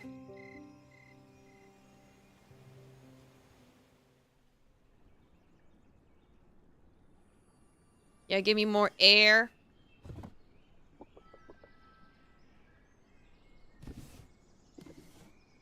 Yes, I got 2 of fire, water. Yeah, so I got levels and things. But yeah, I just wanted to do the beginning again just to see what different variations and stuff I got. But I see now, no point in doing the tutorial anymore. Just skip straight to part 1. I get it now. At least I got a little bauble. It's shiny. But yeah, we'll leave it here. Alright, thank you all so much for coming.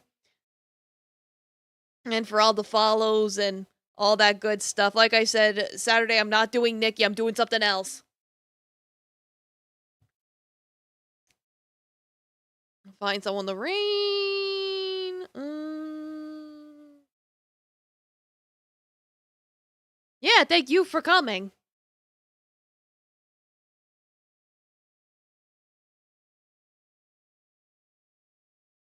And we'll go read this person.